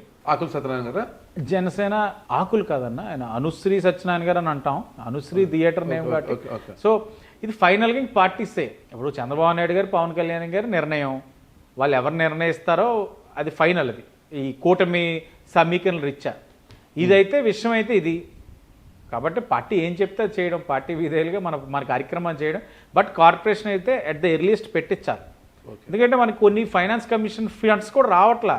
ఎలక్షన్ అవ్వలేదని వీళ్ళు 5 ఏళ్ళు వీళ్ళు చేసిన తప్పు వలన ఎన్నో నిధులు కోల్పోతా ఉన్నాం. కాబట్టి ఇది అట్ ద ఎర్లియస్ట్ చెయ్యాలి, నిధులు రావాలి. ఓకే ఓకే, 2 ప్రశ్నలతో ఇక ఇంటర్వ్యూ ముగిస్తానన్న. ఒక ప్రశ్న, మీరు ఒక ఎమ్మెల్యేగా చాలా మందికి ఉపాధి అవకాశాలు కల్పించాలి, మంచిని మంచిగా చూడాలి, చెడుని చెడుగా చూడాలి. అయితే ఇక్కడ ఒకటి, ఉపాధి అవకాశాలను కొల్లగొడుతున్నారు. ఒక ఆసుపత్రిలో సుదీర్ఘ కాలంగా ఎన్నో సంవత్సరాల నుంచి ఒక మహిళ ఒక మెడికల్ స్టోర్ను నిర్వహిస్తుంటే, ప్రభుత్వ ఆసుపత్రి దగ్గర ఉన్న ఫలంగా మీరు అధికారంలోకి వచ్చుంటే ఆ మెడికల్ స్టోర్ని ఖాళీ చేయమని ఆదేశించి మీ అనుయాయులకు అక్కడ పెట్టించడానికి ప్రయత్నిస్తున్నారు. ఆమె ఉపాధి అవకాశాలను మీరు కొల్లగొట్టారు అని ఆరోపణలు. ఇది రీసెంట్గానే నా దృష్టిలో కూడా వచ్చింది. ఇప్పుడు ఆవిడ గత ప్రభుత్వంలో చేస్తూ ఉన్నారు, ప్రభుత్వం మారింది, అది ఎర్స్టవైల్ డిస్ట్రిక్ట్గా వచ్చిన ప్రాసెస్. ఎర్స్టవైల్ డిస్ట్రిక్ట్గా వచ్చినప్పుడు డిఆర్డిఏ నుంచి ఆ షాప్స్ ఇస్తారు. ఇప్పుడు ఇది కొత్త జిల్లా, ఇది ఈస్ట్ గోదావరి. అంటే ఇప్పుడు మెప్మాకి ఇవ్వాలి. అది మెప్మాకి ఇవ్వాలన్నప్పుడు ఈ యొక్క డిఆర్డిఏ రూరల్ నుంచి ఎవరికి అక్కడ పెట్టే అర్హత లేదు. లేనప్పుడు ఏదైతే ఈ యొక్క గవర్నమెంట్ హాస్పిటల్ నుంచి కలెక్టర్ గారి దగ్గరికి వెళ్ళే ప్రతిపాదనలు యాజ్ పర్ ప్రొసీజర్ ఏదైతే జరిగినాయి అదే జరుగుతా ఉంది. వాళ్ళ అపోహ ఏంటంటే ఇక్కడ సిట్టింగ్ ఎమ్మెల్యే ఈ గవర్నమెంట్ హాస్పిటల్ కమిటీ చైర్మన్గా నేను నిర్ణయించానని అనుకుంటా ఉన్నారు. ఎర్స్టవైల్ డిస్ట్రిక్ట్ గా ఉన్నప్పుడు ఒక విధానం వెళ్ళినప్పుడు ఇది ఇప్పుడు ఒక కంబైన్డ్, ఇది ఒక జిల్లా కింద ఏర్పరిచినప్పుడు ఇక్కడ మనం డ్వాక్రా గ్రూపులకి ఇస్తారు. అది నా సొంతం కాదు, వాళ్ళ సొంతం కాదు, ఏదైతే ఒక సెల్ఫ్ హెల్ప్ గ్రూప్ కి ఇస్తారు. ఆ గ్రూప్ కి ఇచ్చినప్పుడు యాజ్ పర్ ప్రొసీజర్ ఎవరైతే అప్లై చేసుకున్నారో వాళ్ళకి వస్తుంది. వాళ్ళకి అప్లై చేసే అర్హతే లేనప్పుడు నేను తీసేసేవాడిని ఎవరిని? నా ప్రమేయం ఏముంటుంది? అదే నా సొంత ఎస్టేటా? ఒక గవర్నమెంట్ హాస్పిటల్ సూపరింటెండెంట్ ఉన్నారు, కలెక్టర్ గారు ఉన్నారు, ఇంతమంది నిర్ణయాలు జరుగుతూ ఉన్నప్పుడు on paper as per procedure నడుస్తూ ఉన్నప్పుడు ఎక్కడైనా ప్రొసీజర్ ల్యాబ్స్ చేసి డిఆర్డిఏ నుంచి వీళ్ళకి అర్హత ఉంది అని లేకపోతే లేదని నేను చేయించానా? నిన్న కూడా నేను ఒక పేపర్ వాళ్ళు అడిగితే చూసాను, డిఆర్డిఏ వాళ్ళు చెప్పారు మేము ఎక్కడ కూడా ఈ గ్రూప్కి ఇమ్మని మేము ప్రతిపాదించలేదు, మాకు సంబంధం లేకుండా జరిగిన ప్రొసీజర్ డిఆర్డిఏ డిపార్ట్మెంట్ వాళ్ళు ఇచ్చారు. కలెక్టర్ గారు ఆవిడ చేయాల్సిన కార్యక్రమం చేస్తారు. ఇంకా మా పాత్ర ఏంటి అంటే మనం ఒక ఎపిక్ సెంటర్లో ఉన్నాం కాబట్టి ఏ వ్యవహారం జరిగినా మనకి మెడ చుట్టడం అన్నది సర్వసాధారణం, సమాజ లక్షణం. అలాగని సరి చెప్పింది ప్రతిదీ కూడా మనం సమాధానం చెప్పుకుంటూ వెళ్ళామని అంటే అది కూడా కరెక్ట్ కాదు. ఫ్యామిలీ ఇక్కడే ఉందా మీకు? హైదరాబాద్ 2018లోనే వెళ్ళిపోయారని చెప్పాను కదా లాస్ట్ టైం. చాలా ఫ్రీగా ఉన్నారు మీరు. నేనేం ఫ్రీగా లేనన్నా. అందుకని ప్రభుత్వం అయితే ఫ్రీగా ఉన్నారు కాబట్టి ప్రభుత్వ ఉద్యోగి కన్నా ఎక్కువగా ఆదివారాల పూట కూడా పని చేస్తున్నారంట. ఆదివారాల పూట కూడా సడన్ విజిట్ అంటే అన్ని ఆ కార్యాలయాలు ఉండవు, ఏముండవు, ఇలా నాటుసారే స్థావరాల మీద వాటి మీద వీటి మీద చేయడము. ఇక మండే టు సాటర్డే వరకు ప్రభుత్వ కార్యాలయాల మీద సడన్ విజిట్లు, ఇవన్నీ కూడా.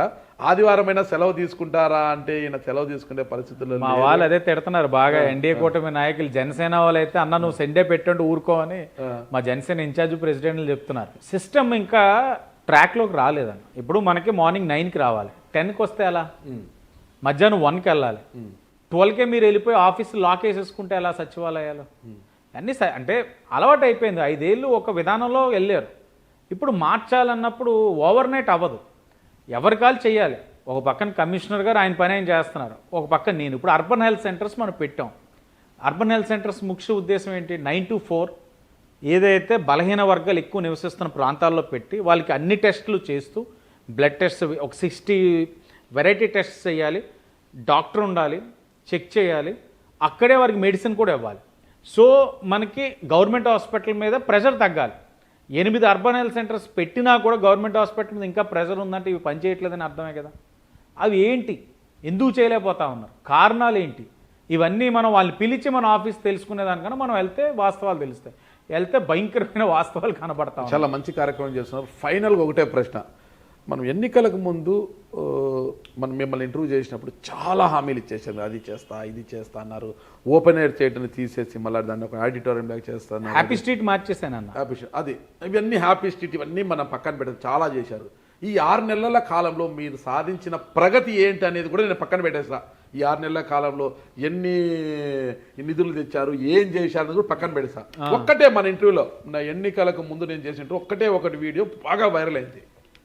అదే బీసీ హాస్టల్, బీసీ 2 సెకండ్లో ముక్కు ఇలా పెట్టుకొని వాంతు చేసుకుని బయటకు వచ్చారు. నేను ఉండలేకపోయాను అక్కడ. అలాంటి దుర్భరమైన పరిస్థితుల్లో విద్యార్థులు ఉన్నారు. దీన్ని మార్చేస్తానన్నారు మీరు. ఇప్పుడు సడన్ గానే అక్కడికి వెళ్తామని మీరు వచ్చి చూపించగలరా? మీరు ఖాళీ అయినా నేను వచ్చిందే దానికోసం. మీరు ఖాళీ అయితే రండి వెళ్దాం. మీ ప్రగతి ఏందో నేను ఒక పక్క నో వర్డ్స్. మళ్ళా నేను పోయినాక వీడియో చేసిన తర్వాత అన్న అది తీసేయి ఏదో నేను ఇప్పుడు దాకా మీరు చేసిన ఇంటర్వ్యూలో ఏదైనా తీసామని ఈ రోజు అడగబోను. మీరు నాకు ముందే క్వశ్చన్ లేని లీక్ ఇచ్చారా? లేదు, అంత ర్యాండమే. అలాగే ఫైర్ లాగే ఉండాలి. మీ ఫైర్ మై ఫైర్. ఓకే, తగ్గేదే లేదు, వెళ్దాం.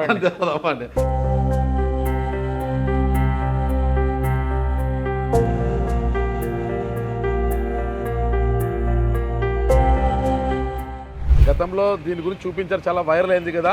అందుకే ఛాలెంజ్ చేసి ఈ వెనుకబడిన తరగతుల బాలుర వసతి గృహానికి తీసుకొచ్చాను. లోపలికి వెళ్తున్నాము.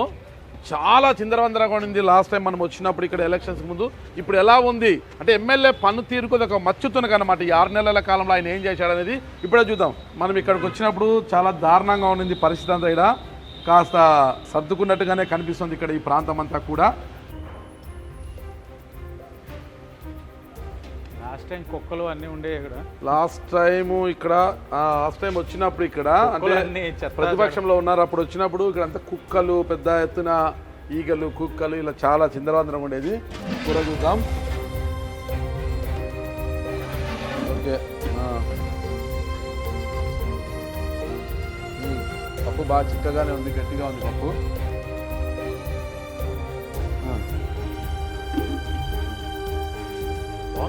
బాగుందా? చాలా బాగుంది.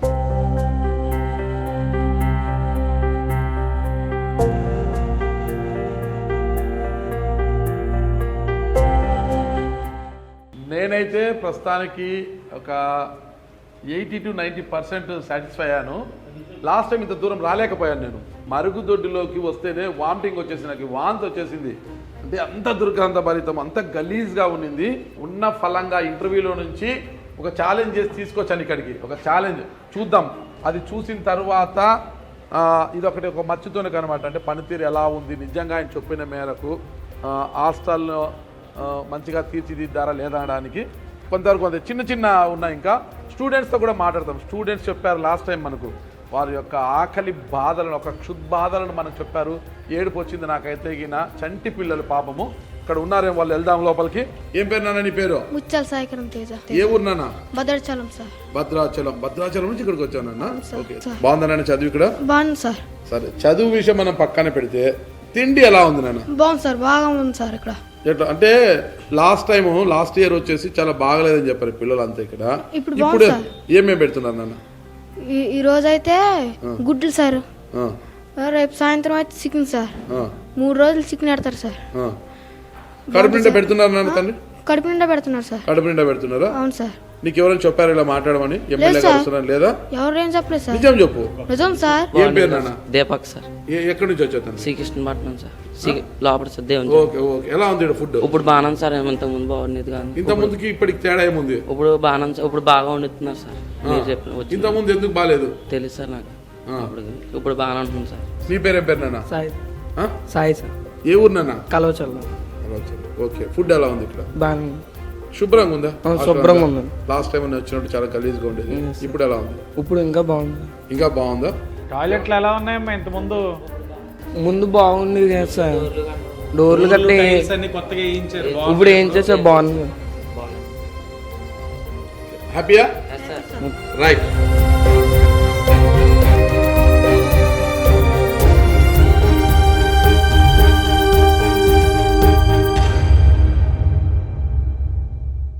లాస్ట్ టైం ఇది నాకు కనిపించలేదు. ఈసారి చూడండి, చాలా చక్కగా కిందంతా కార్పెట్ కూడా వేశారు. టైల్స్ అది చాలా చక్కగా టైల్స్ వేసి కార్పెట్ కూడా వేశారు. ఒక డిజిటల్ క్లాస్ రూమ్.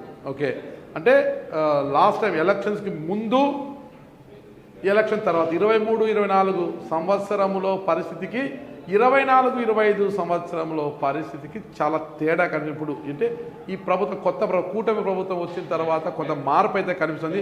అయితే ఇంకా చిన్నగా అంటే ఒక 10 to 20% దాకా ఇంకా కొంత ప్రక్షాళన జరగాలి ఉందనేది నాకు స్పష్టంగా కనిపిస్తుంది.